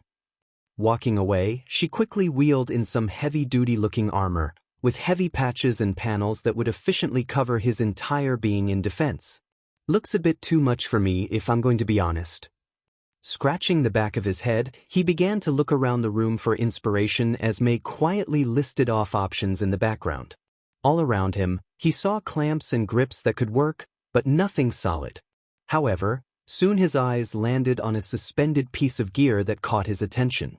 It was a golden frame by the looks of it, for a similar battle suit to what May had just bought out. However, this one was just the wire frame. It was simple, with only one thin wire leading down what would be the arms down to a bendable section at each elbow, then to a palm-sized circle in the center of where the hand would be on each side, with 5 other wires leading off it where the fingers would be. It didn't have legs, however, only containing a metal line that would go down the spine. To be honest, it looked exactly like the wire frame of a drawn character, like a manga character or something, but there was just an aspect of it that caught Izuku's eye. Walking closer to it, he reached out to touch it before May caught him a little too late. Oh, you might want to be careful of that. It has. Ouch. After encountering the material, he found a section of his linen cut by something, as a few drops of blood started to poke out through his skin. Alongside this, he felt the heated skin and rush of energy before they subsided. Holding his hand, he examined the material a bit closer with his eyes. Along the outside of the wire were hundreds of tiny grips and clamp-looking materials made of sharp metal. Yeah, I tried to warn ya. This is a skeleton that we put inside the suits. The grips secure it to the inside of the suit and give it extra protection, so they usually aren't exposed like this and they are never facing the skin. Sorry about that. Then that sparked an idea in Izuku. Why, you said that these clamps and grips attach it to the suits, right? She nodded. How deep would they go if they were to go into human skin? May flinched. Oh, if we go with the longest model, to the bone. I think. To the bone, huh? That's it. Turning to May with a face full of inspiration and concern, he spoke of his idea. Theoretically these grips could secure a broken bone while sacrificing the skin to make contact, correct? So, what if I had a similar schematic for my own costume? Because if I'm going to be using my power, then it will just heal after coming out, and even the initial burst of pain would help boost me to that initial boost of power. Looking up from his hand, he saw the concern on her face. So, are you saying that you'd be willing to have something like this on your body to achieve your boost? You sure you're okay with that? Looking back at the frame, he clenched his hands. If I'm going to overcome this power and be a truly great hero, then I have to do anything. I have to overcome this pain, and this will help me do it. Twisting his body, he stared right into her yellow eyes with such determination and conviction that it made May shudder. Can you help me do that, May? She paused for a few seconds, then giggled. All right then, hotshot, let's get to making your scar suit. Scar suit? Heh, not a bad name. That hurts. Yeah, metal tends to have that effect on skin. Grimacing at the snarky tone in May's tone, Izuku turned away in both a huff and a wince as the steel protrusions that jutted out of the skeleton that the girl was working on and deep into his flesh. Clenching his other hand and biting his bottom lip with such intensity and strength that he was worried that it might draw blood, the green-haired teen just sat there as the girl before him just continued to work on the mechanism that wound its way down his arm.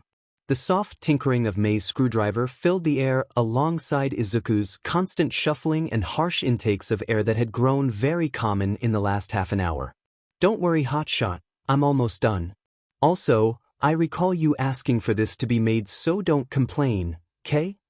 Glancing up to meet her amber orbs, the pair of eyes zooming in on his pain with their crosshairs making the quirk inheritor feel like he was in some sort of standoff, Izuku could clearly see the snark and glee in being proven right. Before she had even begun to put the skeleton onto his body, she had marveled at how much pain he would be going through to even put this thing on. Foolishly, he said that he could take it, which resulted in Izuku's current feeling of stupidity. Yeah, I sharp intake of air, I know. This routine continued for a few minutes, with Izuku starting to tap his left hand on his legs to pull out a sense of mundanity that would dull the pain in his system to make it at least manageable. It didn't work.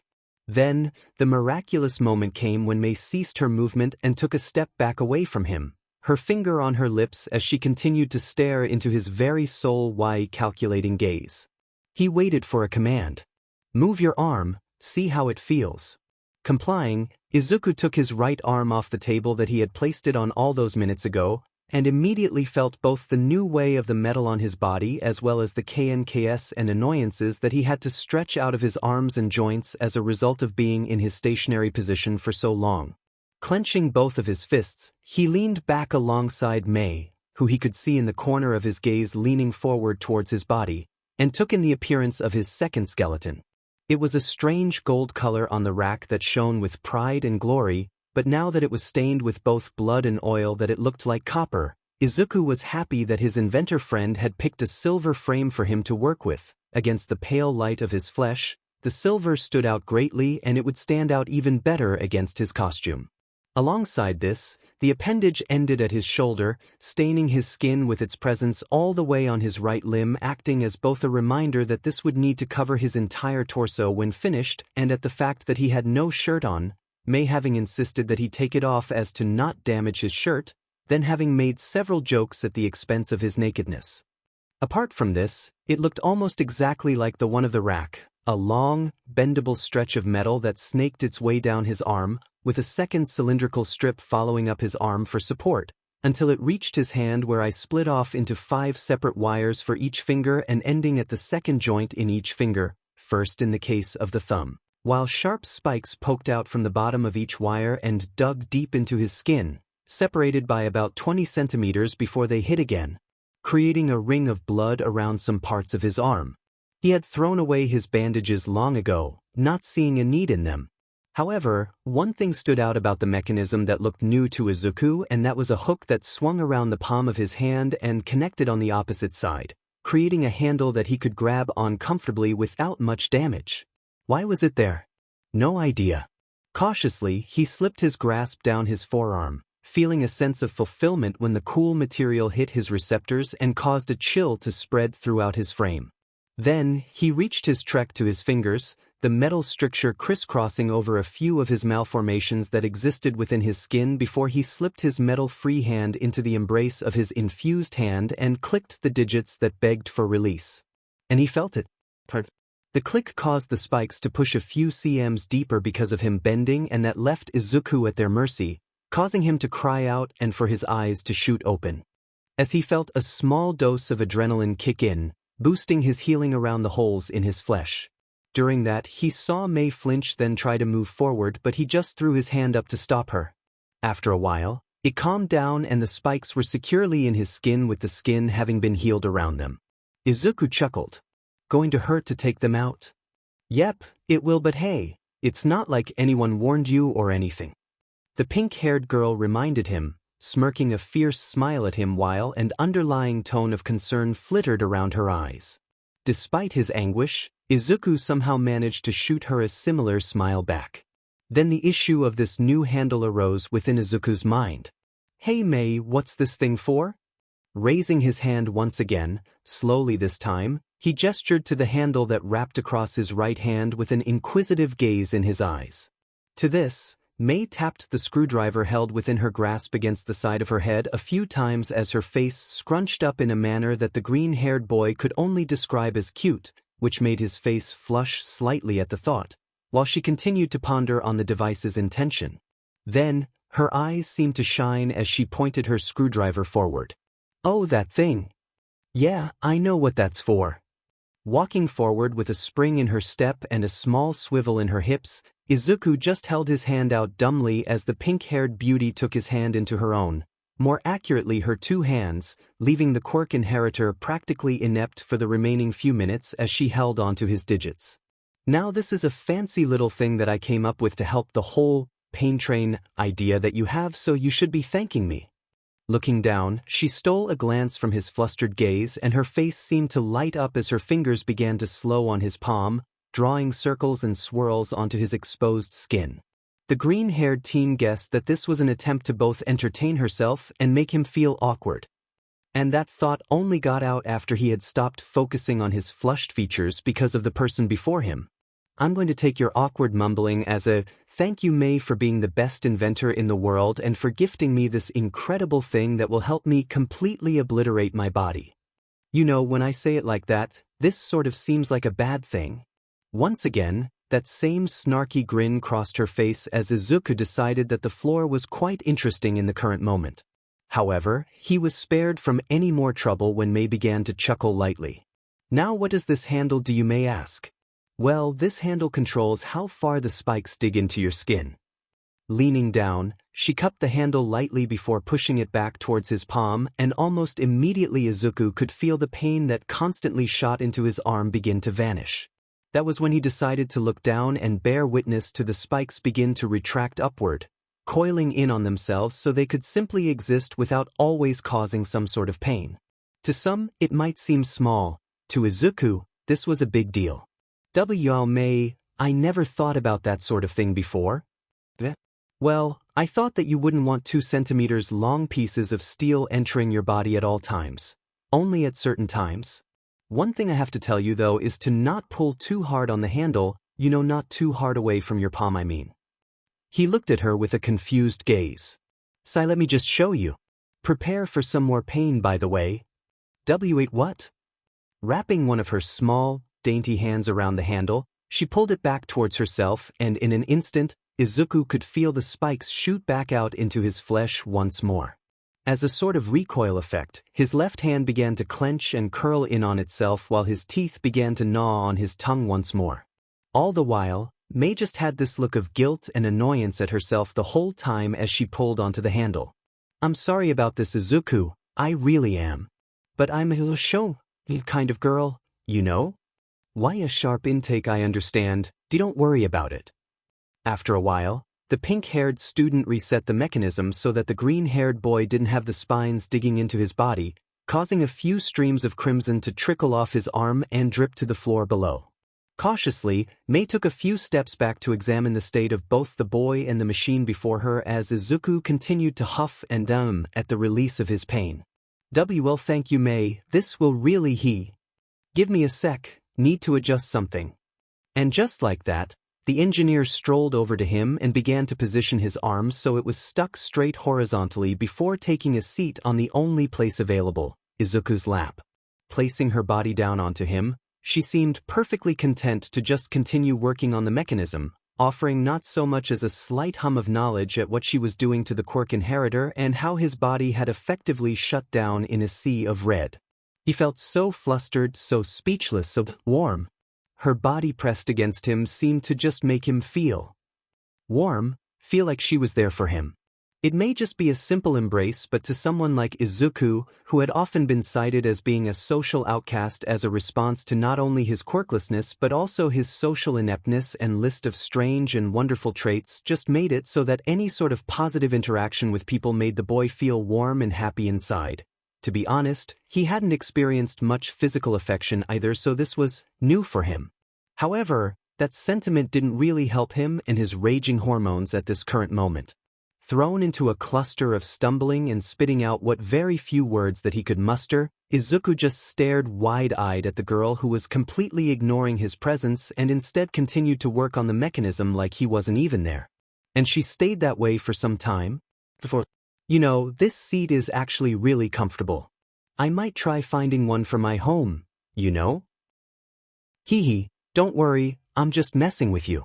I'll be a few more moments hotshot, so just keep your hormones under control for a little bit longer. And even now, after she had personally acknowledged it, he still couldn't help but hone in on this very basic fact that she was sitting sitting on him. Personally, it seemed like something from a badly written web story or a crappy rom-com, but he still couldn't help but acknowledge it. He had no shirt on after all, so he could feel every curve of her back pressing against him with only the thin veil of her tank top stopping the 2 pieces of flesh from connecting. And from this position and his profound height above the girl, he had a very clear view of her front as well, something that seemed almost like a blessing and a curse at the same time. In the end, everything was designed just to make Izuku feel nervous and jittery and done. Hopping up from her perch with a spring in her step, Mei turned on her heels to look at the boy with a sense of mischief and a sense of curiosity in her amber orbs. So, how's it feel? I tightened the coils in the upper layer of the arms so that you would have more traction and so it would feel less weighted and you can move around easier. Pretty neat, huh? He just nodded, face still flushed while his eyes were trailed onto his silver skeleton. Cautiously, he began to lift his arm and felt that the weight that was previously affecting his limbs had been lifted slightly, allowing his arm more movement and freedom. Glancing back up to meet May's calculating gaze, he offered her a small smile. Why, yeah, it feels way better now. Thank you. To this, he received a similarly kind smile and the slightly flushed cheeks of one pink-haired girl. Well, that's alright, allowed me to test out some new tech and it helped you out with your powers, so it worked out for the both of us. Now then, class is gonna start soon, so you should get your muscles back in their shirt, don't you think? Not that I mind, of course, just some people can get so jealous these days. The snark and intent to cause him embarrassment was clearly there, yet Izuku still fell for it despite her smirk and the alluring expression present in her eyes that clearly gave her intentions away. Nevertheless, he complied to her commands, shying away from her peering and giggling figure as he went. He removed the mechanism now attached to his arm. What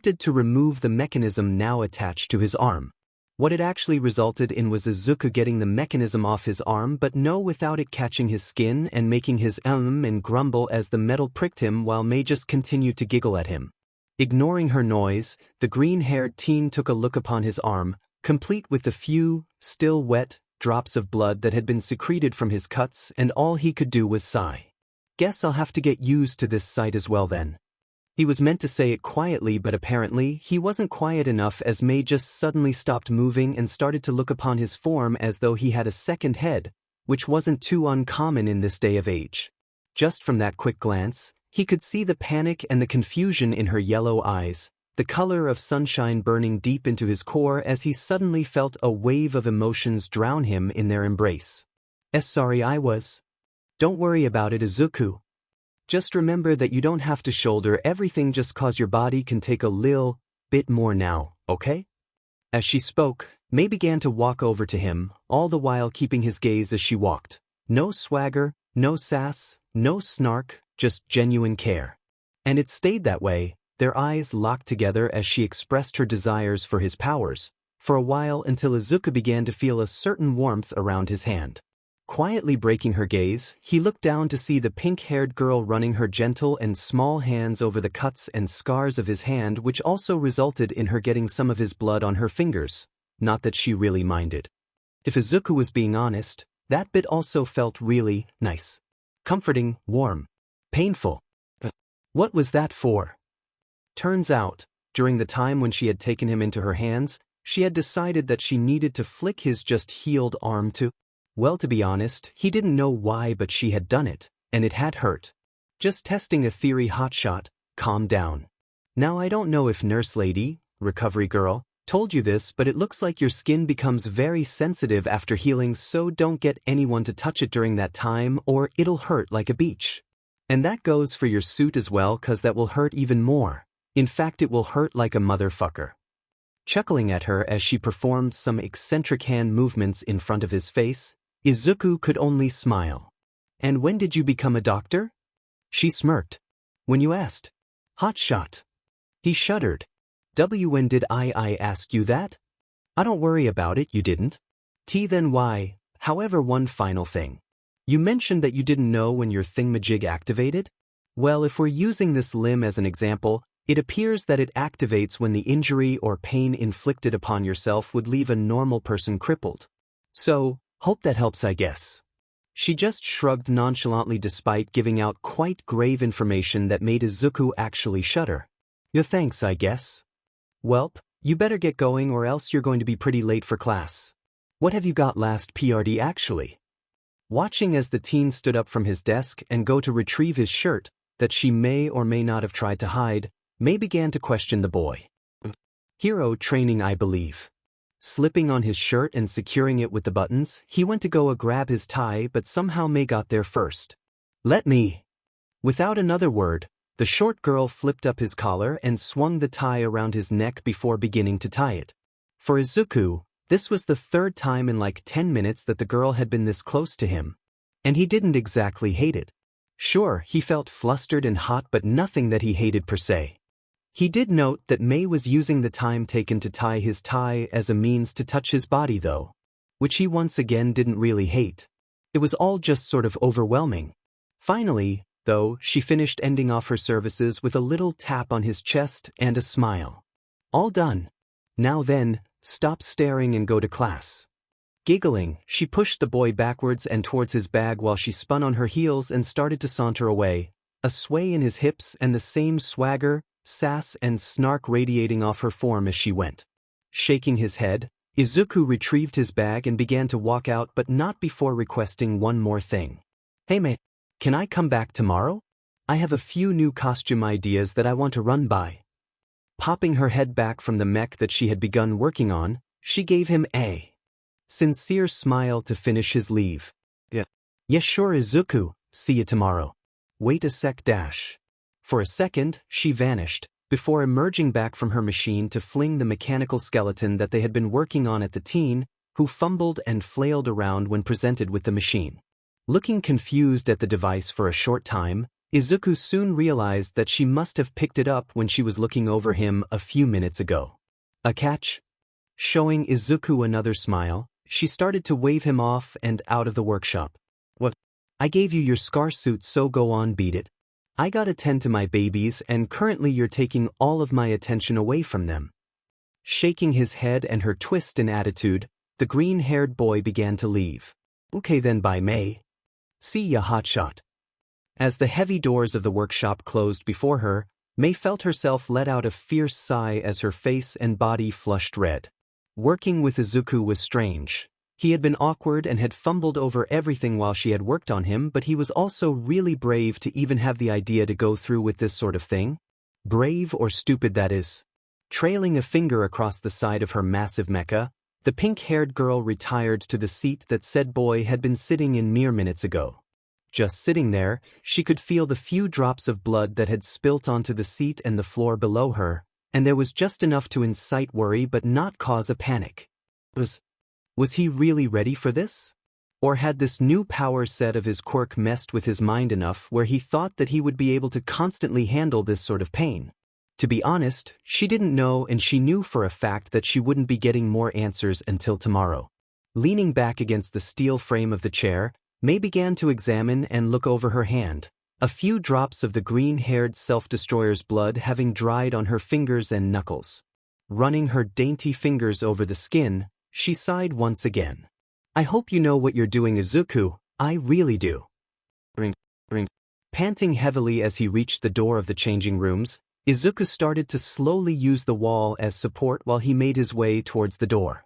He had started walking from May's workshop a few minutes ago only to hear the warning bell cast a deafening shadow over the school, which had forced him to begin running due to the changing rooms being on the opposite side of the school from the workplace. So, he had to run. Aside from looking pretty stupid from just running around sets of students to get to class, Izuku noted that quite a few people were looking at him weirdly. It might have been because of the fact that he was running, but he had noticed the stares from before he even started. Groups of people that began to bore into his very being when he walked by, ceasing any kind of conversation they previously were involved in to instead whisper in quiet, illegible tones. Some held curiosity in their gaze, others held some form of spite and jealousy, and some just looked strangely attracted to his figure as he sped down the corridor, but that might have just been his imagination. Either way, it sort of creeped him out if he was being completely honest. Finally, he was broken out of his mind-filled haze as he made it to the door and watched tiredly as it swung open and into the male changing room. Even from outside the room, noise just exploded all over his stagnant and frozen form, from the hushed murmurs of the girls on the other side of the wall to the loud cursing of Bakugo to the disciplinary shouts of Ida and what seemed to be Mineta as he tried to do. Well, it was something to do with the girls, that was for sure. In response, Izuku couldn't help but sigh. Seemed like just a normal day at Yui. Making his way into the changing room, he tried to divert as much attention away from himself as possible, focusing on making it in time for practice while also catching back his breath. Once again, luck wasn't on his side. Izuku, where have you been? You're usually one of the first ones here. The eccentric and over-the-top voice of Ida spoke out behind his as he began to take off his top for the second time that day. Twisting his head, he just saw the speedster standing behind him with a quizzical gaze in his eyes. Throwing his tie to the bench, he relented. Just working on some stuff, Ida, Nothing really to worry about. If you are sure, my friend. Chuckling slightly at his friend's nature, Izuku returned to dressing himself in his hero attire. However, as he was about to put it on, he paused. Glancing down at it, he couldn't help but feel embarrassed by it. The protrusions at the top of the hood that were supposed to look like All Might's hair looked dopey and stupid to the point where they had been mistaken for bunny ears more than a few times. The crappy mask that had a tacky and fake smile painted onto it looked like some sort of cosplay rather than anything productive. The out-of-place padding and cartoon mascot-like gloves just seemed off-putting and tacky. That's the word to describe his costume perfectly actually, tacky. Holding it in his hands, Izuku began to smooth over some of the creases with his fingers, and as the scarred pieces of flesh came into view, his eyes narrowed slightly. Yes, this was the power of All Might, of All for One, but now his new thing had activated and he was drifting ever further away from All Might, and to be honest, that was okay. If he was going to be the best hero that he could, he needed to be unique and needed to differentiate himself from someone like All Might, yet his costume didn't speak this. Instead, it spoke of a mere imitator of the actual thing, of a faker trying to be All Might with cheap tricks and plastic. All of these thoughts got ideas plaguing Izuku's mind, ideas of whether or not he could be the new symbol of peace after All Might, if this was really meant to be, or in actuality he was meant for something different. Hell, his new powers seemed to dictate that, after all, who would want to look up to someone that needed to cause harm to themselves in order to save the day? Izuku? Breaking out of his trance-like state once more, the green-haired boy soon realized that he was outside in the cityscape area that they had used in the first training session as well as the entrance exams. Looking down, he noticed that he had dressed himself in his costume and was fully clothed before glancing over to his right to see Uraraka, also in her costume, looking at him anxiously. "HM? What's wrong?" "Nothing, you were just sort of spacing out is all."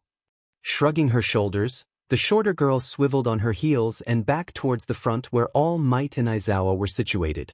All around him, Izuku could tell that his other classmates were also waiting for one of the two people at the front to begin talking and give them some insight on what they were doing. Glancing down, the green-haired boy noticed the metallic scar suit gripped between his right and left hand, hidden from the sight of those around him. Gripping onto it, he felt one of the grips cut through the cloth of his gloves and cause a wave of crimson to begin poking out from his skin. Yet he didn't do anything to cover it, he just let it grow and expand until a large drop fell from grace and hit the earth with an audible splash. Still, he kept his eyes forward, even when Uraraka turned to him in confusion. "If we could have your attention, please." Refocusing in on their teacher, Izuku and the rest of his class let their eyes rest on the form of Eraserhead and All Might. "Today we have a test for you, one like the test that you took part in during one of the first days at the academy, a classic heroes versus villains fight."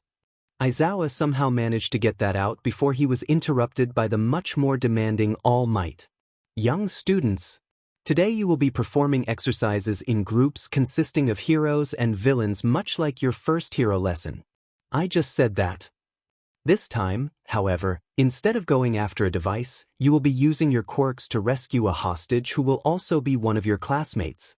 Shooting his eyes around the collection of students, he saw a few of them at a loss of what to do, especially Bakugo, who seemed quite disappointed at being a savior hero for a change. "Now, we will choose who will be paired up as heroes, as villains, and who will be acting as the hostage." For a few minutes, Izuku just stood in silence, letting the world around him sink his whole form into itself as noise and shuffling of other students caught his eyes and ears in distraction, which he was actually pretty happy of. After a while, Aizawa and All Might had picked out the selection. "Alright, Team A will be Bakugo and Tsuyu as the heroes versus Kaminari and Kuda as the villains with Mineta as the hostage." Standing still to observe the emotions that were flowing around the room, Izuku witnessed the harsh clicking of Bakugo's tongue as he strolled off with a depressed-looking Tsu following behind him as Kaminari just shrugged and wandered over to his partner, who actually looked sort of happy to be with someone like Kaminari, and Mineta just looked white. Chuckling, Izuku turned around to walk back into the waiting room until a large hand slapped itself down onto his shoulder. Swiveling his head, he saw the ever-smiling face of his mentor. "Young Midoriya. Hey All Might. Listen, Are you sure that you're able to take part and fight? You with your whole new top secret thing? Yeah, I'll be fine. Thank you for the concern though. No worries. It's what I do. Strolling back down and towards the hall with all might at his side, he waited a while before he saw the giant's head turn down to look upon his arms, which was where his mechanical skeleton was being held. Turning back, Izuku could tell that the man had questions about it. Sighing, the teen relented. It's just some experimental tech that I was working on at lunch. It should help me with achieving adrenaline activation and allow me to use its powers without the random chance that it had before, when I didn't know how much damage I had to take before it activated, but with this it's a certainty, making it. Unknowingly, the boy had begun to mumble under his breath, causing Yagi to just stare at him with a thin veil of confusion and acceptance glazing his vision. Okay, young Midoriya, I think I understand. As long as you know what you're doing with it. Returning his successor's smile with his own, the pro-hero couldn't help but feel a little cautious at the device Izuku now held.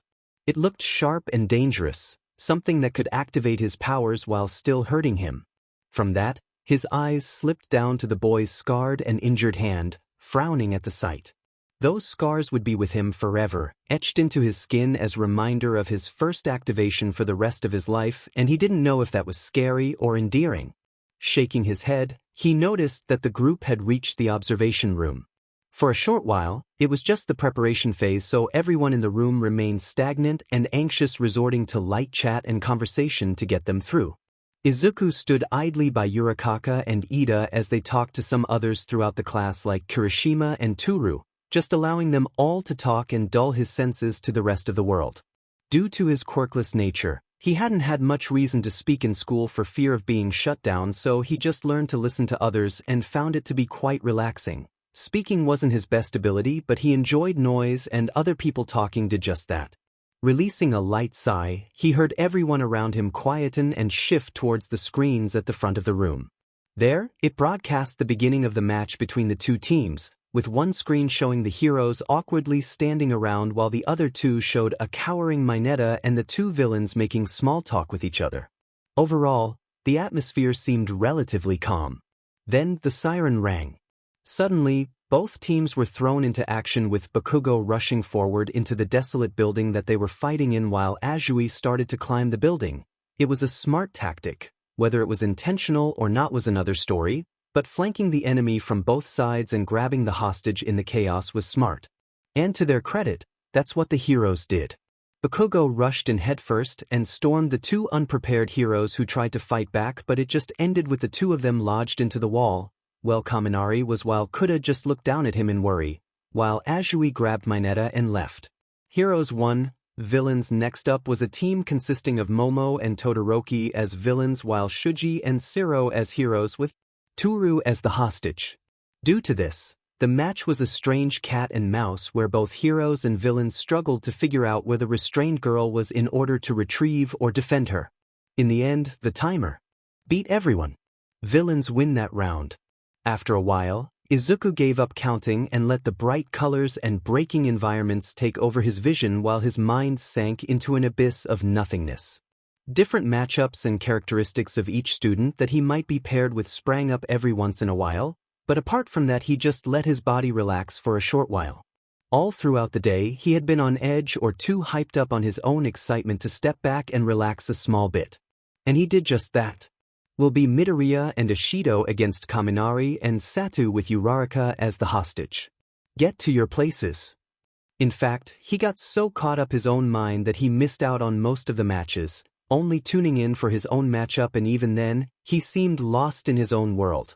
Shaking his head, he felt a small tug on his sleeves and followed it to find Mina looking at him with a quirked eyebrow. Izuku, you okay, man? Blinking a few times at her question, he shook his head again before responding. Why, I'm good, don't worry. The pink-skinned girl smiled. Good. Now come on, move your butt or we'll be too late for the villain beatdown. I've been meaning to teach Kirishima a lesson for a while now. Laughing lightly at her as the two began to walk down the halls and to the arena, Izuku couldn't help but take her in. By every sense of the word, Mina was a strange girl. Appearance-wise? She had pink skin and horns alongside two very strange-looking eyes that, while not too uncommon separately, still looked quite out of place when put together. Personality-wise? Her strange dialect and casual nature seemed rather foreign to his laid-back and shy personality.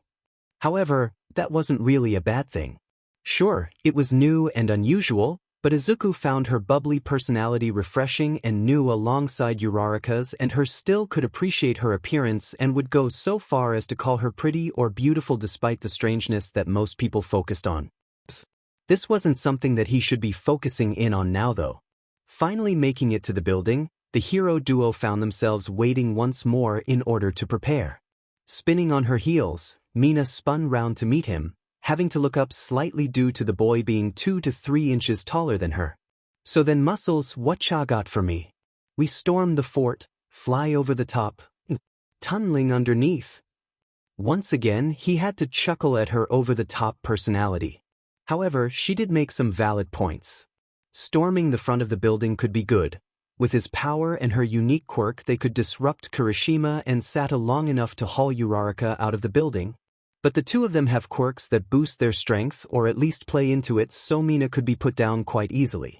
Sneaking around could be good as well, but it could go wrong if they were cornered. Casting his eyes above them, he noted how tall the building was. About 4 stories. He could make that.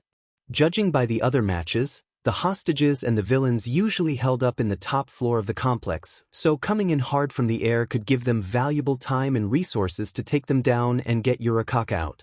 A surprise attack, a mixture of the two ideas he just had. You're okay with heights, right, Mina? Yeah, I guess. Why'd you ask? Oh, we climbing? Sort of. Stepping back, he looked down at the mechanical limb that he held in his possession. Time to put it on. Grabbing a hold of the right sleeve of his costume, he roughly tugged it down his arm until he heard it rip and the material collapse down towards the concrete. Flexing the limb a few times to make sure that it was all right to be used and had no case, briefly caught Mina's face burst into a lilac flurry at the sight of his exposed flesh and how it tensed and flexed, but a sly smirk managed to make it to her face as well. Not that I mind seeing all of that, Izuku, but why have you done that? Answering her question with an action, the green-haired boy hauled the contraption of steel up and towards his free arm before beginning to strap it down to his skin and slip his digits through the handle. Making sure it was secure around himself, the team took in a deep inhale of air as his body began to shake in harsh anticipation of the sharp pain that was soon to come. Locking eyes with his partner, he gave her a gentle smile.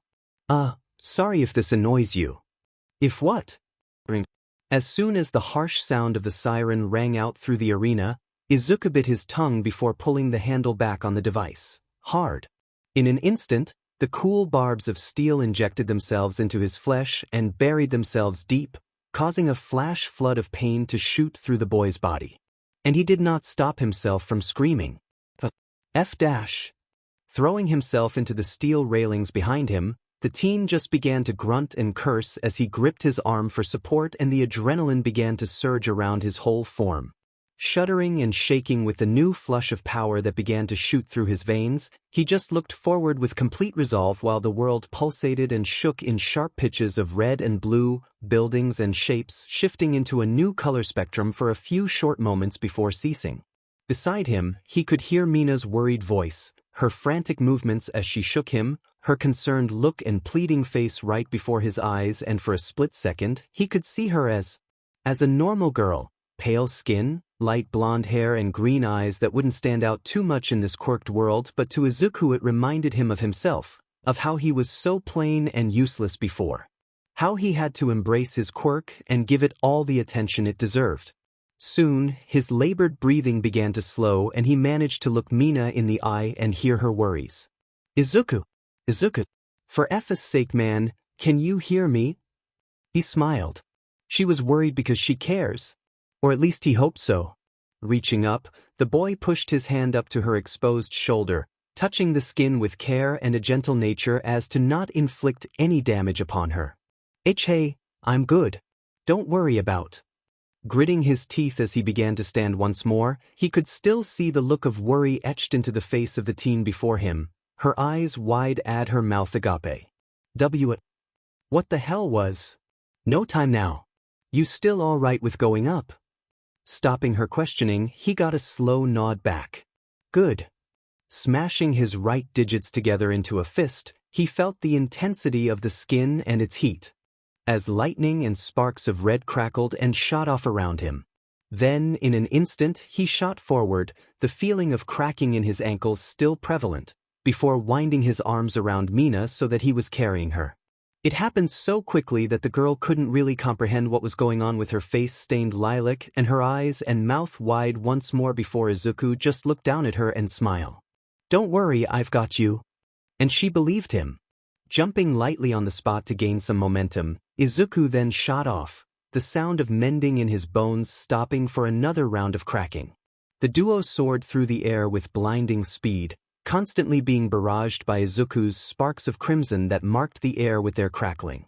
Tightening his grip on Mina's body, Izuku began to coordinate where he was going to land and how much force he would have to exert in order to break through the concrete ceiling. Sking in his teeth, he made a quick, split-second decision and rolled when he hit the floor. Wrapping Mina tight into himself as he did in order not to hurt her, the green-haired teen winced as his landing caused a multitude of cracks and sharp edges to emerge all over the building, with the small crevasse slowly catching up to his moving form. Finally, as he finished he let go of the pink-haired girl, and soon the two were standing upright, facing one another. Glancing around, Izuku noticed that the two of them had passed a window on the way up here, and from the previous recordings, that the hostages were usually kept near it or in a separate room away from the villains. As he began to speak up, he caught eyes with Mina only to see her cheeks a deep lilac. Quirking an eyebrow, he began to quietly talk to her as to not alert the others below. What's up? Hm? Oh, nothing, don't worry about it. She gave him a wide, convincing grin, but that didn't stop the purple on her cheeks. Izuku just sort of shrugged it off though. If you say so, just tell me if anything is okay? She smiled a small smile that showed her gratitude. Good. Now I think I have an idea. I'll enter from here, drop down right on top of them while you sneak around using the top window that we passed over there to get down and find Uraraka. If you need some advice, I'd say use hydrochloric acid to melt away the wall for climbing, but make sure to only do it a few feet cause with your level of strength with acids, it would corrode right into the room if you left it long enough. Once again, he had begun to ramble, and Mina saw this as her opportunity as to get back at him for making her feel embarrassed, even though she really wasn't. Been taking notes on me, have you, Izuku? And she got the exact reaction she wanted. His face began to burn and heat up as his eyes went wide, and he stopped his ramblings of the plan to instead just mutter incoherently. I can explain. Well, do it later, Muscles. 'Cause we have to go through this amazing plan of yours. Sticking her tongue at him, she started to walk towards the massive crack on the floor and towards the edge of the building, making sure to put a certain swing in her hips as she went. As she did so, she smirked considering the fact that she knew what she was doing to the poor boy without even looking at him. When she finally made it, she spun on her heels and looked Izuku in the eye, who had moved to the other side of the roof and where he was making preparations to break in. Not break eye contact, she began to walk backwards while saluting him. Be vigilant, be swift, be strong. That was what she left Izuku with before plummeting off the side of the building, screaming as she went down. All the boy could offer in return was a pitiful shake of the head as he cracked and reset his knuckles before charging them full of all for one and smashing them down onto the concrete below him, causing the figments and fractures to come apart at his feet and fly around his form as he began to fall into the dimly lit room below. Izuku didn't have to wait long until he hit the surface. Rolling again into a crouched position, he quickly surveyed the room with a calculating eye. From his first impressions, it looked as though Kirishima and Satu were focused on the window where Mina had just fell, probably attracted there by her screaming, and so had not yet turned around to face him. Just beside them, Uraraka lay wrapped in some sort of thick metal cable, much stronger than average rope that they usually use to tie up fake hostages. That was when Izuku realized that this situation was entirely revolved around his and Mina's quirks. His strength could simply rip the wires off, but that could lead to some difficulties if there was anything inside, whereas Mina's acid could simply burn through it, and even that could lead to some problems if she wasn't careful enough. Taking advantage of his classmates' dazed phases, Izuku struck. Blasting forward, he stopped just before Sada's body and performed a jump that propelled him over the larger male, landing roughly on his head before performing a spinning twirl in the air that resulted in him being eye-to-eye with the confused boy. Once again he used this, spinning around until he could kick Sada straight in the face with his foot that wasn't powered up by One for All, resulting in the sugar quirk user flying towards the nearest wall but no serious damage. Landing, he saw that Kirishima had begun to turn around and had activated his hardening quirk, so Izuku resorted to just bolting forward and smashing his fist into the back of Kirishima's head, sending the boy sprawling to the floor below and resulting in a multitude of cracks to emerge around his red hair. Once again, Izuku knew that his quirk would protect him. Gritting his teeth, he reset his arms and knuckles as he moved past the fallen foes and towards the window. Catching a glimpse of Uraraka in the reflection, he just saw her stunned and shocked look, which made him chuckle. However, he also caught her wide-eyed expression and sudden shouting a bit too late, as before he knew it, Sada had wrapped his hand around his torso and had thrown him backwards towards the dry wall positioned at the back of the room. Izuku managed to right himself after colliding with the floor painfully once, ending up back in a crouched position and his foot touching said wall. Looking up, he saw Sada rubbing his head while Kirishima was doing the same, spouting out a few words and mumbles before turning around to face him. As they did, the quirk inheritor stood to full height to match them. Cracking his knuckles, he smirked alongside Kirishima. "And Izuku, that was a pretty good punch. I can see why you could take down Todoroki." "Thanks." Pushing his hand down, he wrapped it around his mechanism's handle before pulling it, causing a small jolt of pain to push forth into his system. Biting his tongue, he felt that new pain alongside the pain from hitting both people before him and his rolling fiasco a few seconds ago flood his system and cause a bright array of crimson sparks to come flying off his form, blinding the area around him in a scarlet light. Ignoring the stunned views of both of his opponents, his eyes instead drifted to Uraraka, who, while also holding a large amount of curiosity and pride in her eyes, also held worry and concern. Glancing down, he could only offer her a sympathetic smile as he saw a small trail of blood begin to fall from the first two holes in his arm, trailing down his wrist like a small stream. Shaking that out of his head, he heard another crack as he shot himself forward once more, meeting Kirishima head-on. Smirking at one another once more, the two quirk users feed each other's fists with their own, creating a small shockwave to be exerted from their force. Running his knuckles up the red-haired boy's own, he felt the metal of his metallic limbs scrape against his skin like steel on steel, throwing his hand above his head and allowing his to give him a rough shove that sent him flying back a few feet. Centering himself once more, Izuku threw up his left arm in preparation for Sada's own attack, which hit him like a truck and caused him to jump to the right a couple of feet. Holding his footing, he eventually managed to push him back with a shoulder charge, shooting into his chest and sending him backwards, stumbling over his own 2 feet.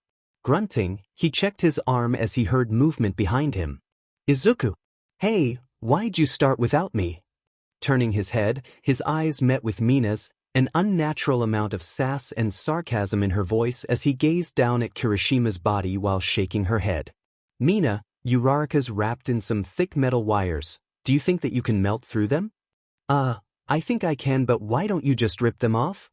"They wouldn't have put that there unless they had something inside them that could hurt me or her if I pulled it off, so you're the safer option." "Oh, got it. Cover me then, alright?" Winking at him, she walked over Kirishima's chest, leaving him groaning in pain as she neared Uraraka, giving her a wide, toothy grin. Sighing, Izuku spun on his heels as he heard Sada begin to move from the floor alongside Kirishima. "Hey Satu, you deal with Izuku. I'll get Mina." "Gotcha." Gritting his teeth, Izuku bit his tongue hard in order to spark a small amount of pain from his system before charging his fists with One for All infused with adrenaline as he charged forward towards Satu, who was woefully unprepared for him, and smashed him on the back with a sickening crunch coming from his hands afterwards.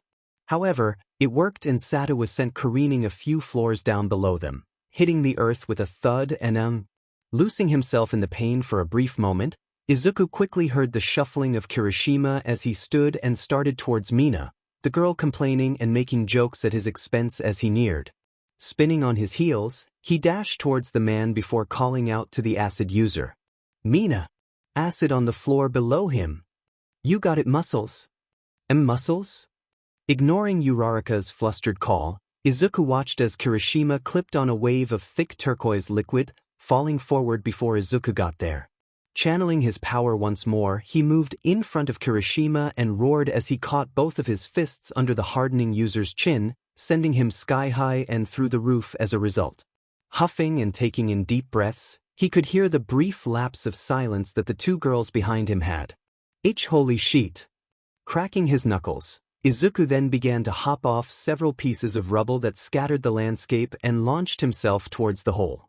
Waiting there for a few seconds, he then challenged One for All once again and suddenly caught the red riot in his grasp. For a brief second all was still. Then, Izuku swung both himself and Kirishima around and launched the hardened boy like a javelin down through the building and towards the ground at phenomenal speeds, resulting in his breaking the foundation and hitting the floor with a thud. Landing on his knees, Izuku hissed in brief pain as it flared up in his legs, but he could already feel adrenaline healing his wounds quickly before fading. The pain was gone. Panting heavily, he pushed the handle back towards his palm and the spikes on his devices retracting, skiing back into the metallic creation as he cradled his hand. Looking over to the side, his sight caught both that of Mina and Uraraka, who had been freed at this point, and they were both staring at him with a mixture of emotions. Sighing, he shuffled backwards until he hit a wall and slumped down. Reaching down, he began to remove the small straps of wires that held the device to his arm, watching as it fell to the concrete with a metallic ping. Running his left hand up and down his arm, he could feel the small holes on his arm and how they were pretty much completely healed, only leaving a layer of dried flesh left in their wake. However, the blood was still there, pooling around his arm and towards his knuckles, dripping onto the floor with soft thuds. Chuckling slightly to himself, he spoke. Well, that was a successful test run. Not removing his eyes from the floor, Izuku didn't move when he heard footsteps coming towards him, or when Uraraka moved down to crouch next to him, or when Mina sat beside him at the wall, or when the gravity quirk user took his bloodied and scarred hand into her own tiny ones, running her dainty fingers over each piece of blood or raised piece of hardened flesh. Only did he look at them both when he felt her fingers grip onto him hard and her voice become shaky. Why you owe us an explanation, Izuku. Now, was it possible to feel lonely in a quirked world? In a world populated by those who could fly of their own volition, of people able to manipulate the very fabric of the world, of men and women who could shift their genetic makeup at will, of a world where extra limbs or extra body parts were common? Could something as simple as loneliness, a problem so easily solved by companionship and kindness, even exist? Yes, it did. Quietly tapping his fingers atop the wooden desk, Izuku could hear the faint echoes bounce and dash around the room. How his mind had wandered onto this topic, he couldn't really know. Nothing too serious had happened to make him question the foundation of society, nothing to make him accuse the quirked world of a serious crime or even ponder its meaning in general. Nothing too out of the ordinary had happened to make him think these things, so why was he? Glancing down at his fidgeting fingers, he began to spy the bandages bound tightly around his arms, snaking their way down his flesh like linen serpents that constricted and suffocated his dead and crippled flesh away from society.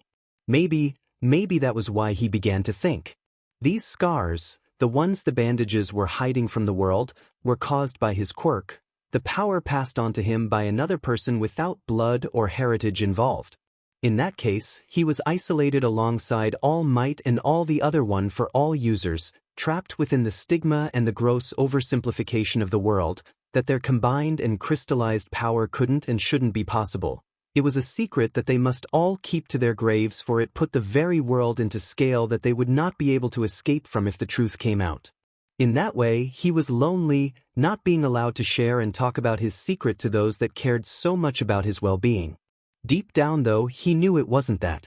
In that circumstance, he still wasn't completely alone, and he had others that could understand what he was going through, others that he could relay his feelings to, like Recovery Girl and even All Might himself, others that had to go through all the same crap that he was going through now. In fact, for them, in a world growing accustomed to the mere idea of powers and innate abilities built within the human genome, it must have been far harder. So, it wasn't that which made him ponder. It could have been the unrelenting weight pushed upon him by the acceptance of the quirk. Even the users which had come before him hadn't had the ideology of all might pushed upon them, the position of this symbol of peace move upon them. Yes, they had readily accepted the quirk and the powers it granted, but to his knowledge, on the man who had gifted it to him personally had managed to rise throughout the hero's society with it. It was to such a degree that the very island of Japan seemed to wish him success, while it droves of people prayed to this modern, super-powered god. And Izuku had to live up to that? The teen had previously been drowning in worry and desire for the man's quirk that he hadn't really thought about the aftermath of his actions, and so he was now sitting here, the very fate of the hero community in his shaky, scarred hand. In that aspect, he truly was alone. Even then, though, there were people like Todoroki and Bakugo who were pushing themselves against hell and heaven to reach the #1 spot too, against forces like Endeavor and fate itself. So even the impossible odds put before him were shared by others like him. Then perhaps it was the nature of his quirk. Adrenaline. Its very foundation was pure agony, pure fury, that to exert even the slightest amount of power a sacrifice must be made on the part of the user, a toll paid in blood to unleash massive amounts of built-up energy and force on top of the power granted by one for all. Truly, it was a magnificent side effect. Maybe even a whole other quirk if pushed to its limit, but that is where the ideologies of the future and the ideologies of society clashed. When Izuku was younger, he used to watch All Might fight villains all the time, watched All Might save people, watched All Might bat away problems like they were nothing, and he completely idolized him. Still does, but the main reason why was because he seemed indestructible. Everything he did with a smile that showcased his power and strife, that showed how he wasn't at all scared of death or chaos. That was why Izuku and so many others looked up to him. But how would he be able to be that for the next generation when every attack he gave off, every time he jumped in to save someone, he would have to bleed? The very act showed how weak he truly was, that he wasn't able to save himself, let alone a hostage or someone in danger. That was where he was alone. Loneliness, it wasn't the first time he had felt it. Being quirkless had its downsides, and now he was truly embrace. Deku! Jolting up from the impact of the verbal bullet, Izuku suddenly recalled where he was, being interrogated by his friends in their classroom. Almost immediately, his skin felt hot and raw, stained scarlet from the intensity of the glares he was receiving. Surrounding him sat the impatient forms of Uraraka, Mina, Ida, Kirishima and Toru. Ida and Uraraka, he understood. They all walked to the station together, but Mina, Kirishima and Toru didn't make much sense, but considering his situation, he wasn't in much position to be questioning those around him. His guess was that the invisible heroine was walking home with the pink-skinned teen, who was staying behind to figure out why her teammates suddenly become a literal bloody superhuman during their training session, and the hardening hero was in a similar position. Vaguely, Izuku began to quickly recall how he ended up in this predicament. After his fight with Kirishima and Satu, he had begun to feel lightheaded and dizzy, and so tried to get back to the waiting room as quickly as possible. Before he did, he tried to ignore the prying questions from Uraraka and Mina while helping up his opponents up, which not only left him in hot water with them for not responding in the right way, but also under the gaze of the red-headed individual he helped, who suddenly became very interested in how his quirk operated. By the time he got back to the waiting room, he had to deal with the staring and the open-mouthed responses from most of his classmates before Aizawa pretty much forced the class to continue. He had provided Izuku with the bandages to cover his arms, gifted to him by Recovery Girl because she knew how reckless and uncontrollable the teen was at this point in his training. However, he soon realized that his mechanic limb was missing, discarded at the training grounds. This was before he looked over at a certain Uravity to see the device gripped tightly between her fingers.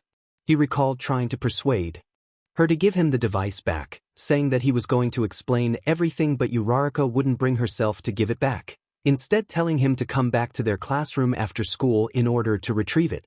That was when he was confronted by the 5 people in the room right now and practically forced to sit down. Sorry, blanked out for a few minutes. What were you talking about, Uraraka? She sighed, and out of the corner of his eye, he saw the pacing girl's fists tighten ever so slightly. Well, Izuku, I asked you if you would mind explain what the hell happened just now? Izuku. Not Deku, Izuku.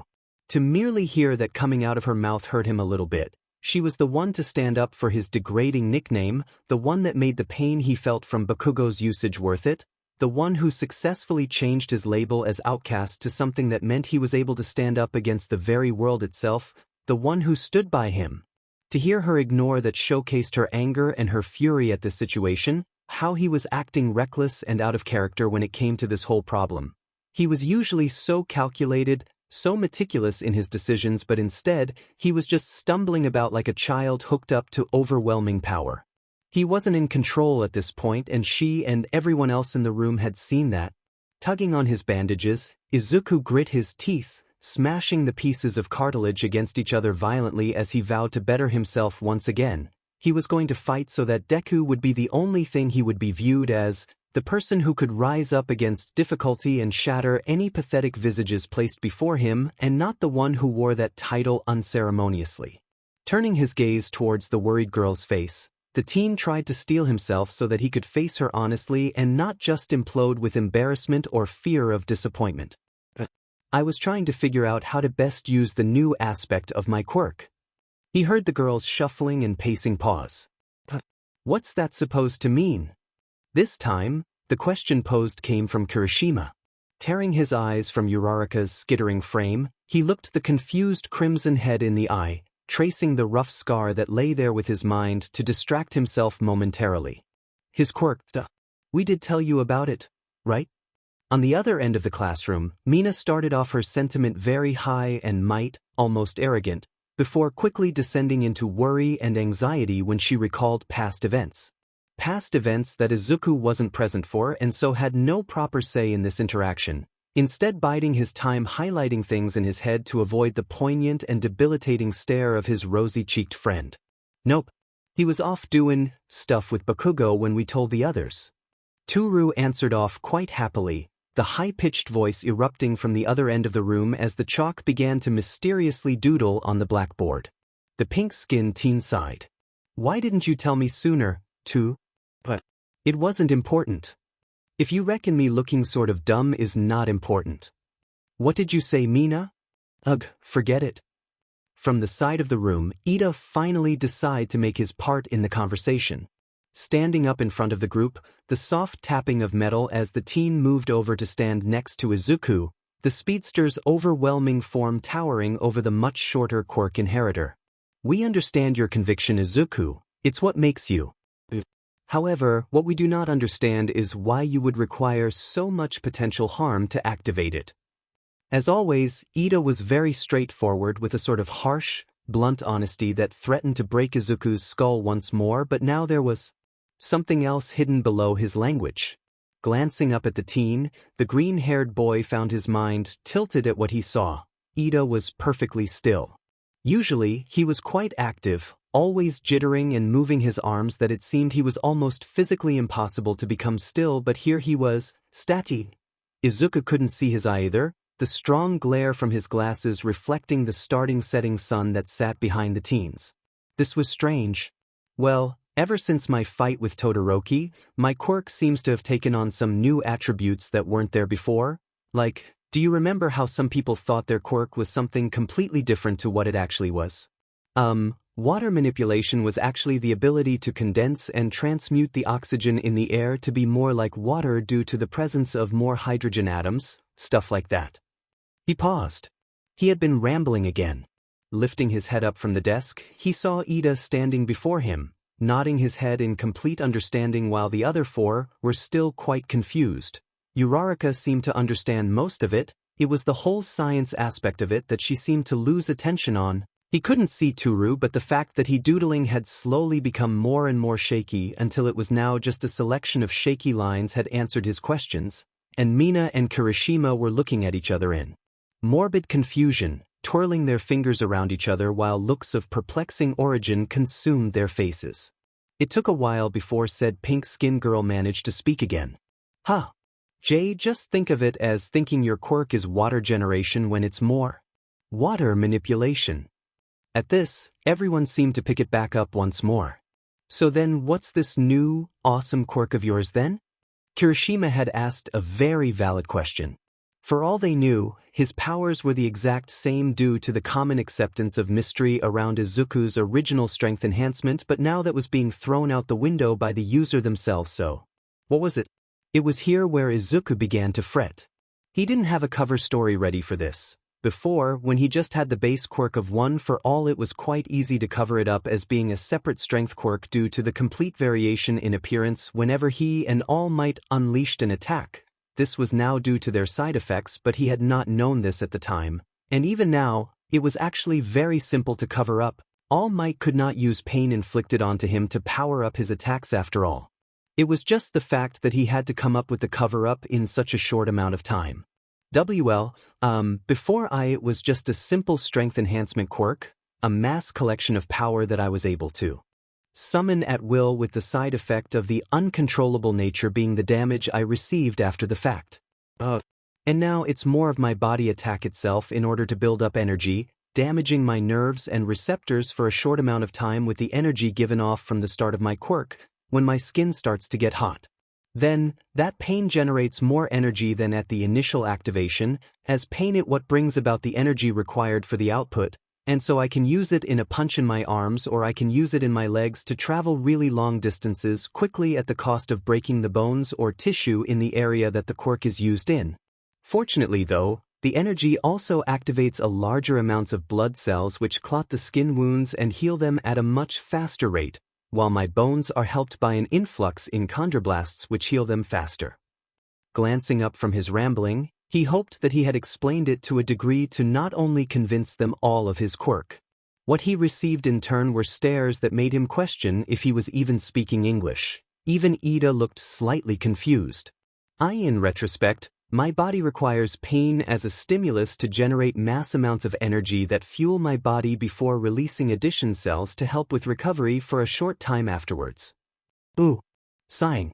Izuku thought that he was free before he was leapt at by Kirishima, the hardening hero visibly in at the newest discovery presented to him by the green-haired teen. Oh, that is so cool. You have to hurt yourself in order to use your quirk. That is so manly. Clapping Izuku on the back with a wide and toothy grin, the inheritor couldn't help but replicate it. It's also really stupid and really dangerous. Glancing ahead of him and away from the spiky-haired teen, Izuku let out a small sigh at the sight of Uraraka. Her eyes were filled with fury and anger, laced with bouts of annoyance and confusion, but the words that managed to roll off her tongue contained no malice and no hate, only care and comfort.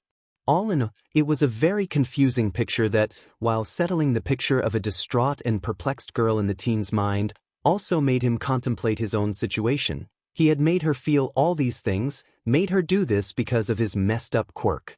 Looking her in her eye, Izuku was about to speak up when a loud cough and the hard tapping of shoes filled the air. Now that's all fine and dandy, right?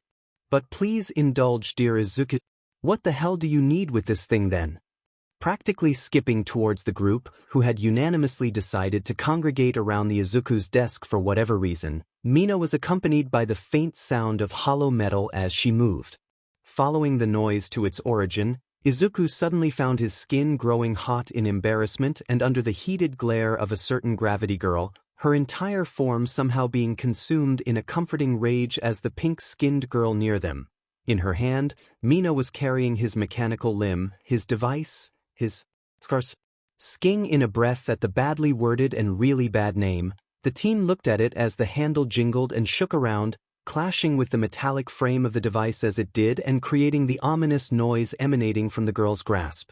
When she got near enough, she placed the spindly frame on the desk, wiping off her hands on her skirt before placing them on her hips and turning to Izuku with a look of playful terror in her eyes, knowing what this would mean for him purely from the look on his face. Go on then, what's this thingy magej do for your quirk? Staring down at the mechanical structure, Izuku relented as he picked it up. So, when I was explaining my quirk, I told you all that my body needed pain to act as a stimulus for my quirk, that it allowed the release of energy which would then be used in my limbs as a source of power.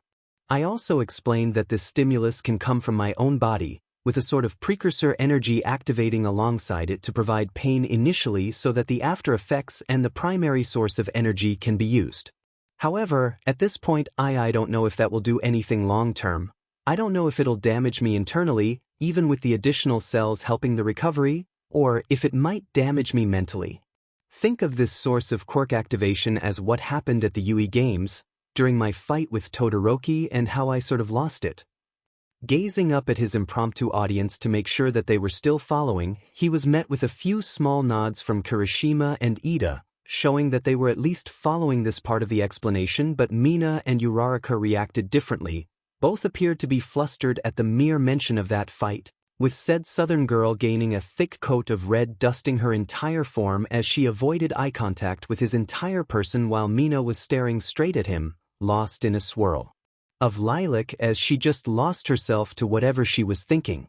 Whatever had them up in arms, he couldn't tell, so Izuku just continued his talk.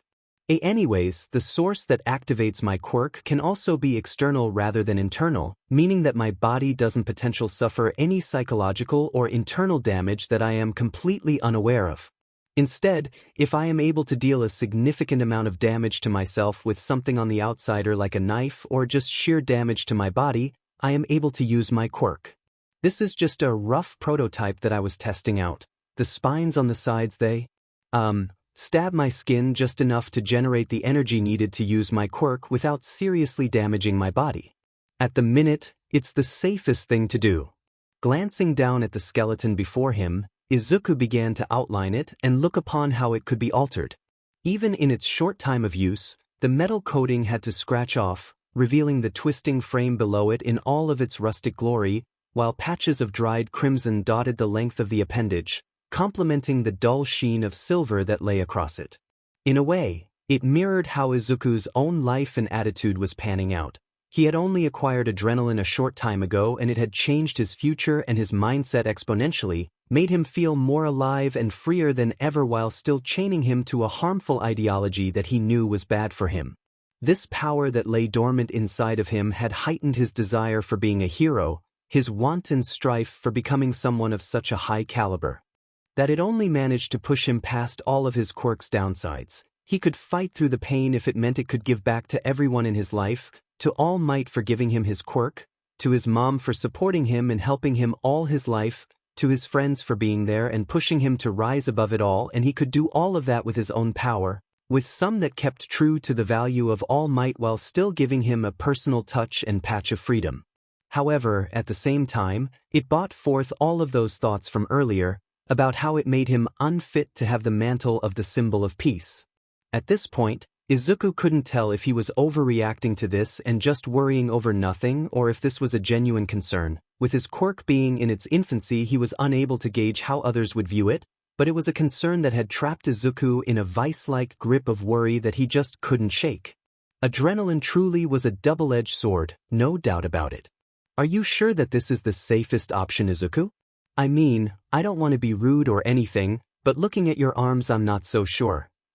Hearing a soft, sweet voice by his ear accompanied by light breaths hitting the shell of his ear made the teen recoil in shock before figuring out that Toru had moved from her position from the blackboard, instead coming over to listen to his mumbling about his quirk. At the same time, she was softly running her invisible hand down his arm, smoothing over his bandages and the wounds inflicted by his quirk in a calm, comforting manner that allowed him to understand her feelings. Didn't mean he wasn't embarrassed and nervous at the thought of having any kind of girl this close to him. At this stage, I may have to be use bandages a lot, but compared to what the fight against Todoroki did to me, this truly is the best option. Without thinking, his scarred and damaged fingers crept up to the back of his skull, contorting and stretching around the cracks and fragmentations that lay there as a result of the fight, and the foolish actions he performed while under adrenaline's influence. Suddenly, his thought process was interrupted when a heavy hand hit his shoulder and forced him out of his head. Slowly turning his gaze up to where the impact came from, Izuku's brow soon became furrowed at the sight of Ida. His eyes turned to the ground. Ida. Izuku, I think that you should reconsider using your quirk in this manner. Looking ahead at his friend quizzically, he soon found that the stares of everyone else in the room followed to the tall hero in training. What did you mean, man? He just explained that he can't really use it without risking himself. Shoving his hands in his pockets, Kirishima began to lean against the desk in front of Izuku's, offering Ida his own perplexed view on the matter, unable to figure out why the teen would want to stop Izuku from using his quirk. I only mean that he should try and maneuver around this aspect of his quirk and use it like he used to. You mean using it to the point where it broke his bones? You sure about that, Ida? That is not what I am insinuating. Only that. Next up was Mina, offering her own point on the situation, providing a flaw to their speedster friend and his way of thinking. As she was talking, Izuku was just thinking, why would Ida be so against this idea? He had seen how he acted with his quirk before, so him hurting himself wasn't a new topic? Maybe it was the idea of prolonged exposure to pain would change him? That he wouldn't want to improve or better guarantee his own safety due to the power it offered him? No, it wasn't that. Glancing down at his damaged hands on the desk, he turned it so the palm was tilted towards him. There was another layer to this. Biting his lip, his eyes turned upwards to meet Uraraka's, the girl just as confused as he was. It was to the point where her anger and fury had subsided, replaced by complete confusion. Staring at her, Izuku began to think about what could have happened in the last few weeks that he understood. This is about your brother, isn't it? All conversations ceased existence as soon as Izuku spoke up. Everyone turned their eyes towards him, but the teen was only focused on Ida and his reaction. He was silent for a few seconds before letting out a heavy sigh and turning towards his friend with a heavy expression in his eyes. I saw Tensei's body, Izuku. It was broken and beat up, so bloody that it made me want a GG. That was my brother, that was the pro-hero Igenium right there, destroyed in a matter of seconds. To me, that is what you are proposing we let happen to you, that we stand by and let you destroy yourself for the sheer purpose of being a hero. Subconsciously, Izuku squinted his eyes. Stand by? No, Ida, I just wanted to tell you why I need this device and anything like it in the future. Tomorrow, I'm meeting up with May again so that we can work on costume ideas to better get my quirk under control. If you want to talk to me about anything, do it, but you know that I can't just stop being a hero. It is that determination that scares me. My brother was the same way. He wanted to help everyone no matter the cost, be a great hero that made people smile no matter the cost. Just like you. And after everything that has happened with this hero killer, I'm scared that one day I will be back in that hospital, looking at you in that hospital bed, all because of your own quirk. This type of care and comfort had rarely been directed at Izuku, so at the minute, he felt overwhelmed. However, that didn't mean that he couldn't argue his point. Ida was trying to have him stop using this part of his quirk, the part that he felt so conflicted about, for his own sake.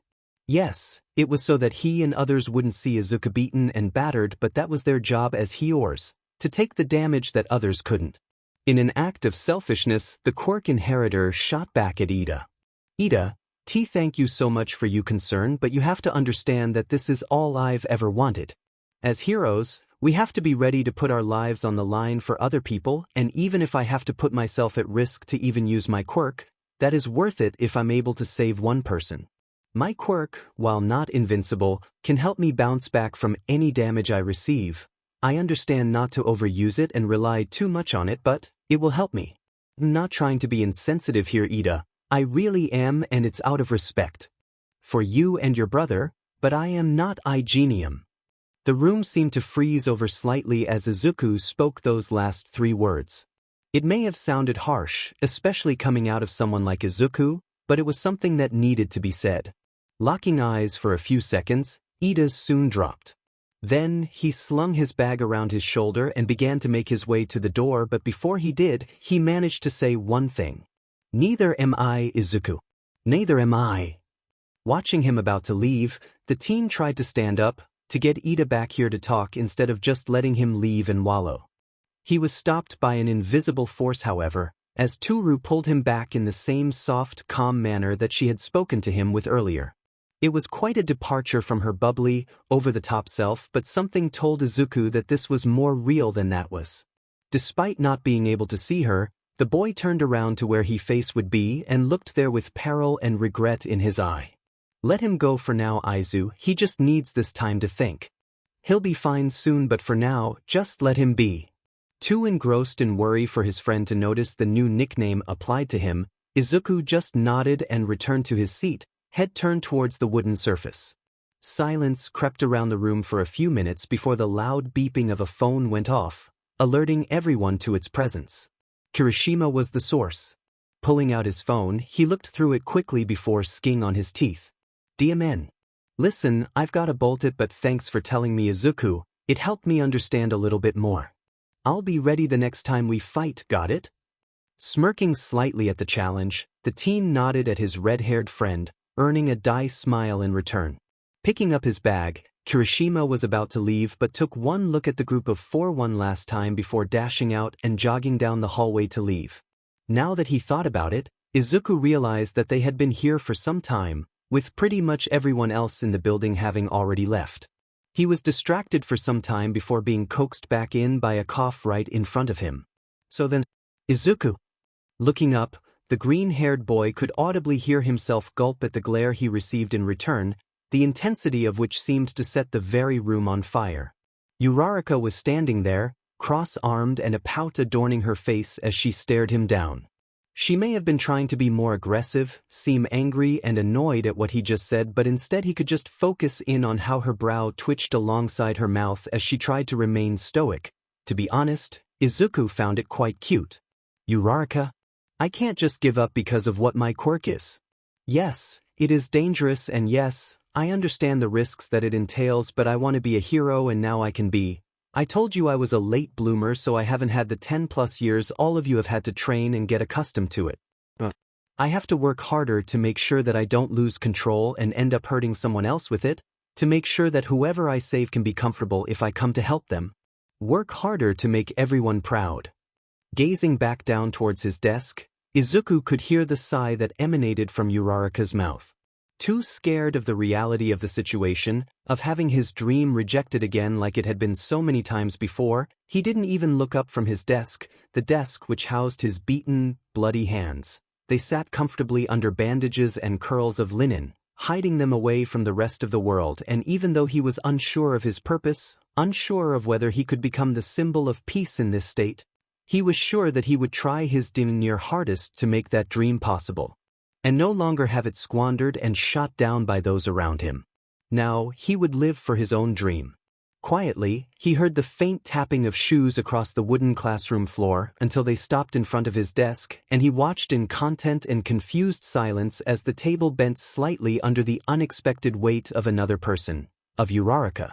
Glancing up to meet her, he saw a comforting softness to her face which hadn't been there for some time. Calmly the girl began to move her tiny hand towards his, the size of his dwarfing hers, until she clasped her shut around his flesh. Undeterred by his confusion, she resumed running her fingers up and down the warm piece of linen. No, Deku. I can't promise that I know how you feel, and I can't say that I completely support this silly mindset of yours. But the way you smiled just now, when you talked about your dream, it made me realize that I can't say that I hate the idea or say that I should be angry at you for your decision because I cannot bring myself to be any of those things. Leaning forward, she took more of his hand into hers and began to wordlessly undo the bandages, letting them drop to the desk with a soft thud. Then, the southern girl pulled and pushed the cat-like pads on her fingers across his numerous scars and scratches with reckless abandon. We care for you, Deku. You need to remember that.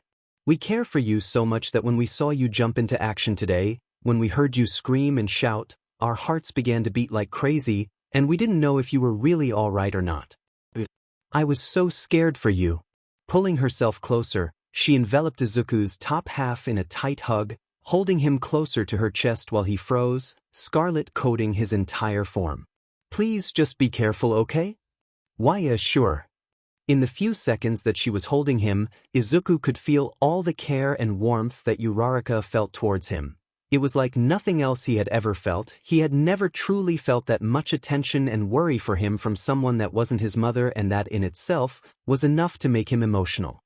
But it was more than that. It was that she was able to show this to him without speaking it. She could, and it would work, but she didn't have to. No, Uraraka could do it, make him feel like this without words, and that meant so much to him. Alright lovebirds, let's get moving or Aizawa will chew us out for being here so long after school hours. Shooting away from each other, Izuku and Uraraka grew thick red blushes on both of their faces as they turned to see Mina's wide and sly grin adorning her pink face. Alongside her, Turu's clothes swayed and moved in spirals to show her impatient attitude as her bag, covered in colors and different stickers, swung around. With her. Sighing, Izuku pushed himself away from his desk and grabbed his small yellow bag while Uraraka moved to grab her own bag. Offering each other one final smile, the two turned to their friends with an expected gaze. Well, HM? Oh yeah. Do you mind if we walk with you guys? We sort of got ditched talking to you guys. Turu replied, the same bubbly tone present in her voice. It made Izuku pause. Now that he had been exposed to that softer, calmer side of her, this happier, over-the-top personality just seemed it seemed more unnatural, something made up, but to be honest, he didn't know the girl enough to take that guess to heart, so just let her be for the minute. Sorry about that. I don't worry muscles. Anyway, you owe us now, so you basically have to let us walk with you. Sticking her tongue out at the boy, Izuku couldn't help but sigh at Mina's interactions with him. Didn't stop him from turning a shade of brighter red though. Didn't help when Uraraka got involved. Dimin. She's really got us here, Izuku. Blackmail it is. See, can we just go please? Ida's head rung. It was a deep pounding that smashed and crashed against the walls of his mind, colliding against the fleshy walls with a fierce brutality that manifested throughout the rest of his body. His hands were coiled in on themselves, nails gripping and digging into his hardened skin while he paced and dashed around the room he was confined in, locked like a prison he entered of his own free will. If the boy was to identify and relate the sensation to anything, he'd relate it to running with his quirk. A harsh jet of air would shoot out, ricocheting from wall to wall in a burst of energy and aggression that tore and ripped at his head in clean and precise shots. A rough pounding and dragging urge grated and splintered the floor of his mind, kicking and sprinting all over his fragile state with careless abandon and reckless authority. A shocking blast of explosive heat shattered and caused a cataclysmic retreat within Ida, ambition and pride drying out and shriveling up as they lay dying, bathing in pride. Guilt and pride. That was all Ida's mindset boiled down to. Every key state, every emotion and action could be traced back to the all-consuming status of pride that ate away at his spirit, or the sickening companionship that guilt granted him, absorbing and indoctrinating the teen into a deprived cycle of shamed friendship. Even now, the trainee hero could feel the pulsing and breathing heart of his quirk shudder and shake, rattling and flaring up against the fabric of his clothing like. Now that Ida heard it, the shallow palpitations and shudderings sounded like a wounded creature, like a dying animal. It sounded as if his quirk was choking on his ambition, was being smothered by his guilt and forced to swallow his pride. Ida was the wounded animal, a sick and disturbed individual whose brain was eating itself as his body decayed into a mess of metal and flesh. However, deep inside, he knew he didn't have the right to feel this way, to feel hurt and injured. Not while his brother was sat right behind him. Stealing a breath from the air and forcing it inside himself, Ida turned from the open expanse of the hospital window and shifted back to meet the unopened gaze of his older brother. Tubes and wires prodded and branded Tensei, stabbing and draining him of the humanity he once held as a powerful and influential hero. To see him laying here, coddled in medical equipment and cradled by the soft beeping of his heart monitor, robbed him of that humanity in a world where the definition of human no longer meant what it used to. It was no longer the straight line it once was. He was having the life and reason he built up for others snatched from him in a cruel instance of madness. Followed by machinery. Ida's rage and anger bubbled over, sinking and melting into the puddle that was his emotional state, mixing with his sadness and tragedy that overflowed his body. The boy could feel his body quake in self-destruction and terror, his teeth mash and grind together in fury and fear, his eyes narrow and sharpen in desolation and retreat. Yet he knew he could not blame the machinations that shackled Tensei here. In fact, the slithering snakes of science that bit and injected his body with venom were some of the only things keeping him alive. No, the one to blame for his brother's suffering, for his brother's pain and absolution, for his brother's imprisonment was one man. A man plagued by the artificial tyranny of a villain, shrouded in the cloak of a hero. The hero killer, Stain. Eventually his brain overloaded, sparking and breaking as it was flooded by immediate thoughts of vengeance and retribution for his role model, to claw and claim back the life that was robbed from his brother. His eyes shook, leaking and brimming with tears as his hands gripped and dug into his shirt. Only the soft sound of quiet whimpering and the steady pulsing of the heart monitor echoed and shook throughout the room. "Big brother. Raise your head, Titania." Ida's eyes exploded open, his lids shooting into the excess of his skull. Cautiously, he glanced up. Staring back at him, face and body obscured by masks and repulsions of medicine, was the battered and smiling form of Tensei Ida. His eyes were lulled, his entire face looked tired and like well-worn stone, eroded, damaged and cracked by fatigue. His hair was matted by sweat and blood, staining his creed and attention with impurity. His mouth was chalked and caged in by a plastic prison that siphoned and drove air directly into his collapsed lungs. His body was restrained and regulated by foreign agents that stabbed and tore into his flesh with reckless abandon and unrelenting force. His legs.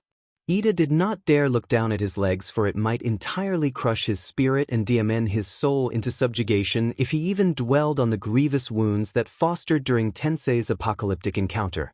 He was a mess, a complete and utter mess of a man. A mess of a hero. Shaking his head free of those insidious thoughts and breaking the branches of tears that streamed down his cheeks, Ida forced his brother a smile. "Hello, brother. I am very glad you are well." An exasperated sigh left Tensei's mouth, tiredness and pain oozing out through his breath. It was physically painful to watch Tensei move and act. Sking in a breath, he tried to lean up, shoving his pillows below his stagnant form, before slowly rising up to meet his brother eye to eye. He barely made it a few seconds before he started spluttering into the insides of his mask, blood and spit fogging up the plastic. Panic sprang up over Ida's form, the teen dashing forward to help his relation. "Tensei!" I'm fine, Tenya, sit back down." Pushing his body back against the steel railing, his breathing stilled with the rapid beating and pulsing of the heart monitoring shooting throughout the room. Sighing, Tensei shot back a strained smile to his younger brother. "So then, Tenya, how's school been going for you this week? We haven't had much time to talk lately." Sking in a breath he didn't know he had let go, Ida pushed a hand to his chest and sighed. Rounding the side of his brother's bed, he sat down on the wooden chair that sat there. "It is going very well, my brother. Everyone is just recovering from the sports festival and the class seems to be in correct form." "Ah, well, that's very good. I've been catching up on a few of the fights after I woke up. You did really well, little brother. I'm proud of you." Suddenly, the tainted pride that had been eating away at Ida dispersed, instead being swallowed by a positive influence of pride. A large smile beamed on his face as he nodded at his brother. "Yeah, brother. Thank you very much. It is a great honor to be complimented by a hero of your caliber, brother." Ex-hero now, remember? Suddenly a permafrost shrouds the room in cold. It was hard to breathe, the sudden exclamation of remembrance emerging in a horrid malformation of memory and forcing itself down each boy's throat, Tenya more than Tensei. Even after it had warmed up, even after the ice had thawed, making way for familiar conversation, Ida couldn't pull his head out of that statement. "So, I'm not sure I've told you this yet, Tenya, but I met this really cool hero a couple of months ago, smart guy too. His quirk was super unique, something about gliding, I believe. Anyway, I met him when we were on a jog and it was..." Even as Ida nodded and motioned that he was listening, he wasn't. His head was numb. His mind was numb. His body was numb. Every word Tensei was spitting at him was just deflected by those words that cracked open his maw before. Ex-hero. Ex-hero. It just kept bouncing and shooting through his head like a rocket. His brother, the great and influential Ingenium, was no more. His empire of heroes would be passed on. His position as an amazing and incredible hero would be noted in the history books. His title would be relinquished. To hear him say it again, that he was paralyzed, meant that it was actually true and that it was a fact he had to face. Ingenium was dead, and he was supposed to be his successor.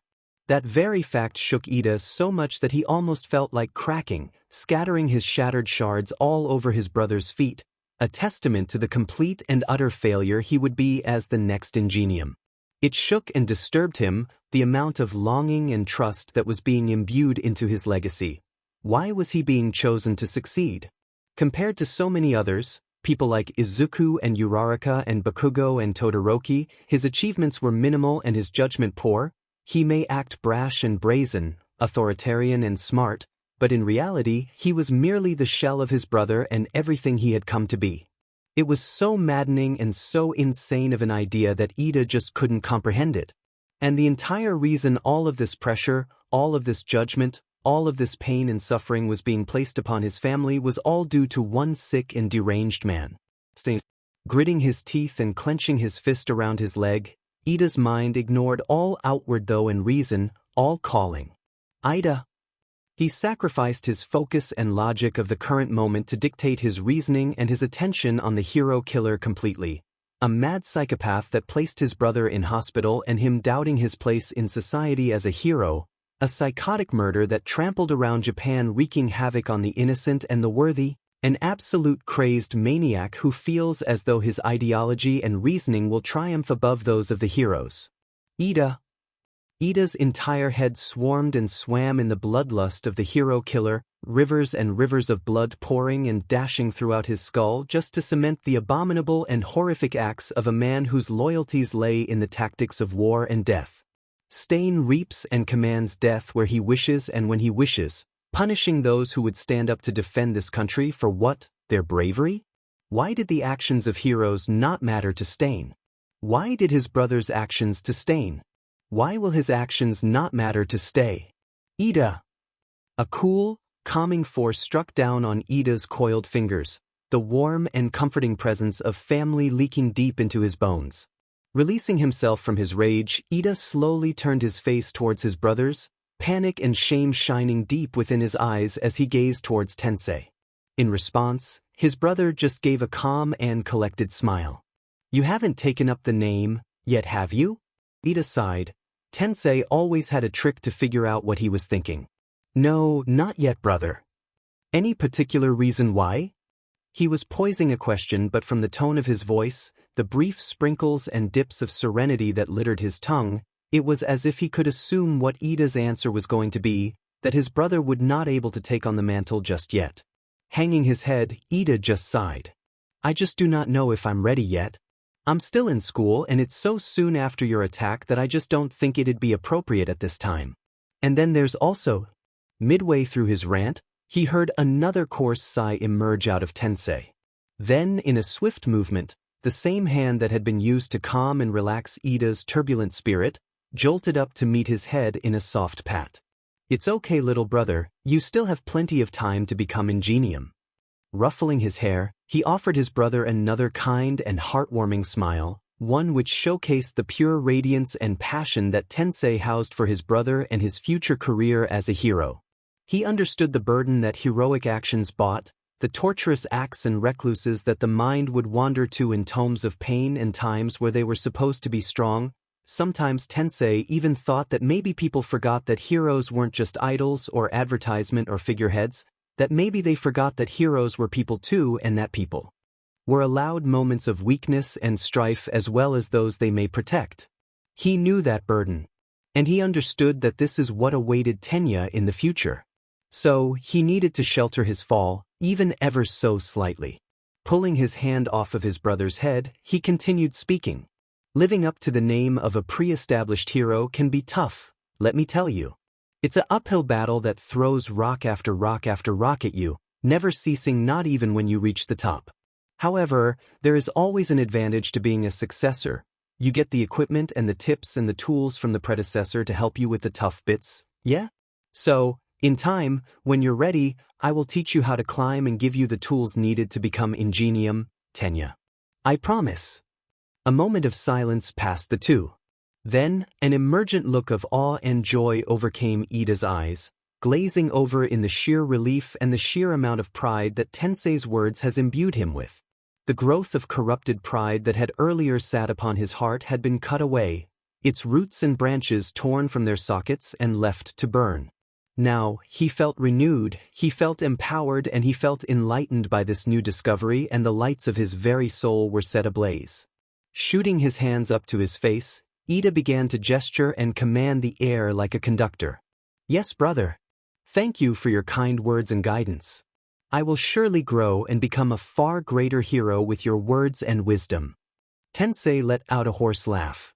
Whatever you say, Tenya, just don't forget to follow your own words now and again. Plus, if you aren't going to become Ingenium anytime soon, maybe I can pick it back up, Ingenium, the wheelchair hero. Striking a dynamic and fluid pose as he moved, Tensei managed to elicit a few automated chuckles from his brother before his throat seized up and a riot of coughs and splutters shot up out of his mouth and all over his face mask. The harsh pings and clicks of the heart monitor bounced with disturbed excitement around the room to follow the tune of Tensei's suffering. Once again, panic broke through the flames within Ida, but a quick wave of his brother's arm paused his onslaught. The moment paused, the shuffling of cables and the creasing of plastic followed the agonizing smothering of Tensei's breath. Glancing downward at the floor, Ida's guilt began to eat away at him once more, being able to do nothing while his brother sat suffering. There was nothing he could do, no great plan to eradicate the damage inflicted to him, no victorious charge to lead a revolution against the perpetrator, no anything. Sin galloped into Ida's mind. Although he couldn't relieve Tensei's agony, take away his suffering, he could still find the man who committed this pain. He could find and take down Stain himself. Fury and vengeance ran over the teen's body, digging their stained claws into his feeble flesh and shattered mind to puppeteer his body like a marionette. Turning towards Tensei, Ida spoke up once more.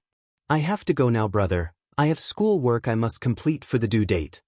Tensei quirked an eyebrow, the finale of his coughing fit finally subsiding. HM? Well, okay then, little brother. Knowing you, the due date probably isn't for a few weeks, is it, Tenya? Yes, you're right. Straining his head to look directly at his confused brother, Ida gave him a wide smile reminiscent of Tensei's own. But do not worry, brother, I will sort it out in time. However, to the man who so regularly gave out such smiles, something was off about his brothers. It was as if it had been warped, twisted and conjoined to some sickening part of fate that twirled and morphed the happiness on his face to rage. His teeth were grinding and mashing against one another in a way that seemed like a battle of cartilage. One set hammering down and bringing catastrophe to the ones below it, and his eyes were pulling against his skin, poking and dragging heavily along Ida's flesh in an uncontrollable and almost feral way. Something was off. Tensei just wasn't sure what. Pushing himself off the chair, the U18 began to collect himself and compose his things. Every now and again, Tensei would catch him when his facade dropped, making way for an icy cold face of malice and torment that thawed and froze anything it looked at simultaneously, stranding everyone Ida looked upon in a blaze of burning cold. To what he was having such a heavy reaction to why he had to trap himself between a shell of ignorance and the true scale of his plummeting emotions, that fact was unfortunately lost on his brother. Finally, Ida had reapplied his blazer and collected his bags, making his way towards the door. Swiftly spinning on his heel, Ida put on another manufactured smile for Tensei. Goodbye, Tensei. I'll be back to see you soon. As he went to open the door, he was halted. You have that hero experience thing soon, right, Tenya? The pause. A shuffle. I do, yes. Well, good luck on it and thanks for coming, little brother. Just don't do anything stupid. Bending his neck to look back at his idol, at his role model and the person who influenced his entire life and desire to become a strong and great hero, Ida told him the first lie he had ever uttered. I won't, Tensei. I hope you rest better tonight. Goodbye, brother. Goodbye, Tenya. Throwing open the door and storming out with renewed vigor, Ida collapsed as soon as he was out of sight. He deflated, his cogs and machinery slowing to a halt as he supported his malfunctioning body with the concrete walls off seclusion. His head was spinning, pounding even more than it was inside of Tensei's room. It was full of thoughts that stretched and breached the surface of his skull and brokered a fierce treaty of pain across his entire being. So many things swirled and swarmed his soft mind with poison and charms. So many things grew and embedded their glossy roots and tainted branches into his veins and arteries in the hope to drain his entire being of life and of reason. So many things pulled his body around. He was a puppet on the strings of his ideals. He felt unclean in his own skin, yet at the same time Ida felt liberated. He felt free and unshackled by the same biology which once bound him. Lifting a fist to meet his eye line, Ida felt a surge of action and a rush of adrenaline rocket throughout his frame. Whatever convictions and whatever doubts he had were nullified and disintegrate by the sheer effect and divination of his exaltation. Ida's prize was concrete. It was finalized and cemented to the foundation of his bones and mixed eternally into his blood, where it could imbue and grant a fullness to his condition. Tenya Ida felt absolute and total clarity in his mental track. He was going to take down the hero killer, punish him for his neurotic and damnable actions, and then claim back a piece of his life, of Tensei's life. This was his design. Picking himself up off of his supports, the inner working of Ida's gadgetry began to spring back to life, and the automated metal man began to trail off into uncertainty, a haze of vengeance and wrath leaking from his twitching and breaking body of steel. Ida vowed to destroy the ideology of the hero killer, to wipe clean stain from society. Yet the branches had grown deep, and his pride had become corrupt once more, pumping heartlessness through his bloodstream alongside victory. Ida had been poisoned by pride. On the other side of the solitary cage, Tensei sat bathed in silence. In the ex-hero's mind, something swarmed. He had witnessed something before Ida had left. He had seen something he had never wished to bear witness to: his little brother, the only person he ever wanted to look up to him and follow in his footsteps, was drenched in bloodlust and fury. Ida's face, contorted and bent into a snarl, pitted tooth against tooth in a grotesque and deadly machination of injury, while his fists were clenched so tight they looked like snowfall on his knuckles. Yet it was the maelstrom that brewed in his eyes which concerned Tensei most of all. A whirlwind of hate and animosity grew and festered in the whites of Ida's eyes, decaying and devouring them until it left nothing but a husk of his younger brother's shining light, one which had been snatched and stolen to make way for his rage. Buried deep below all of that hatred sat sympathy and empathy, which was what Tensei feared the most. It meant that Ida wasn't fighting and rebelling for his own fate. Instead, he was fighting for Teniai's robbed life. A sudden chilling fear overcame Tensei as he thought about the implications and consequences of this revelation. Looking over to the window side, he let out a shaky sigh into the frosty air.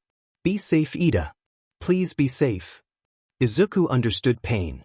To him, pain was no longer the sinister monarch that ruled and reigned over the biology of his condition. It had no throne nor crown to build its standing upon or to command his actions from. After only having won for all for a few months, Izuku had managed to unshackle himself from the tyranny of pain, unbolt and free of his confines through sheer force of will and utter agony. He had the scars, the trophies and the mistakes, from previous escape attempts and breaches of torment to showcase his devotion to the Empire, but now he had to carry those burdens past him. He had outgrown agony. Now, the physical strain of cracking a bone or splitting skin, the vast outpour of dripping blood or tearing sinew, was dwarfed to him. He had kissed agony and been bit by suffering so much that it was a trivial experience now, one Izuku felt more flustered by than one he dreaded. Despite this, the quirk inheritor didn't revel in pain. He didn't wish it on others or wish to dive headlong into such a feeling. To Izuku Midoriya, the anatomy of pain was like being thrown into cold water, icy, freezing, burning and suspenseful all at the same time, drowning in surprise and tension, yet in a burst of relief, the strain begins to swim and float in a bed of contentment. All for the greater outcome, and if he needed to trade blows with injury and suffering in order to break free of more restraints and to be greater than he ever could be on his own, then Izuku would take every hit head-on. However, the cruelty about pain is that its branches don't just embed themselves into one person, their nature is to seek the triumph from multiple hosts. And it was this fact why Izuku despised pain. Breaking out from his head, Izuku was brought back to reality by the wailing in the air and the wetness on his shirt. Glancing down at his chest, a mop of familiar green hair sat thumping itself against Izuku's body in rapid succession. Inko Midoriya, crying her eyes out into her son's chest.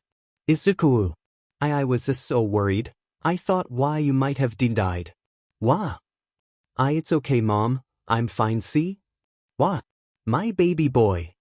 Giving his mother a light smile as she still cried and sobbed into his chest, he watched on as her tears dropped and branched down his body, dripped and grew like leaves all over his pale flesh, crystalline roots and flowers springing up everywhere from the cracks and fissures in his skin. Izuku's eyes specifically followed the twisting roots that trailed over his scars and laceration.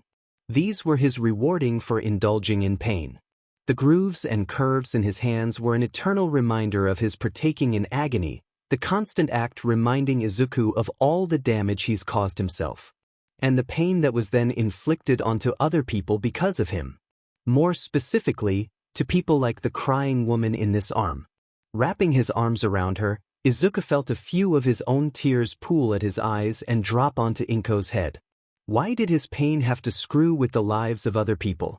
Why what he did with his body or his ambitions hurt those who cared about him? Why did the selfishness that lay in his heart, his desperate desire to become a hero, his fulfilled love and want to help people, have to in turn mess up things up for a bunch of other people who are just on the sidelines? Sking in his held breath, Izuku sighed and sniffled. Hey. Before he could utter another word, Izuku felt a fierce, stinging hit strike his face. Wide-eyed he recoiled slightly, gasping with an open maw and crimson-skinned cheek. Before him, the shaken, whimpering form of Inko stood with columns of tears that dripped and sprayed the floor, her eyes full of a flood of shame and embarrassment, waterlogged freedom caging her eyes while a blazing fire of fury and maternal protection coated her entire being in the fires of motherhood. She stuttered and swayed as she spoke, drunk on her emotions and tears. I'm so sorry Izuku, but I had to watch you. I had to sit in our living room, in our house, watching you on our TTV as you beat yourself silly. I had to watch my son, my darling baby boy, break his body and beat himself up not only once, but twice. I had to watch you Izuku, stand up and destroy your body twice. And what was it for, huh? Tell me, what was worth you breaking yourself Izuku? Stumbling forward into the setting sunlight, Inko leaned forward, took the streaming and tearful mess that was her son's face, and began to thumb his cheeks and his eyes and any piece of skin she could come across. She imbued her entire body and her entire soul into those touches, all the care and warmth she was able to exude from her being into those few precious moments. Please Izuku, tell me. To that question, the UA student truly had trouble conjuring the words. Why had he done what he did? How did he summon up so much courage and energy to not only force Todoroki to accept his hatred and self-loathing the way he managed, but also to push past his own feelings of hatred and agonizing dystopia to continue fighting? What had helped him summon the strength and the reasoning to follow through with his preconceived goals which, by all means, should have crashed and burned into cinders, only instead, resulting in cracked cartilage and an empowered spirit? An easy answer to his quandary would be the power fueled by One for All. He had seen the eyes and been resurrected to enact more, to push himself even further than he had gone before, to be plus ultra. Izuku couldn't refute this fact. However, it wasn't just that.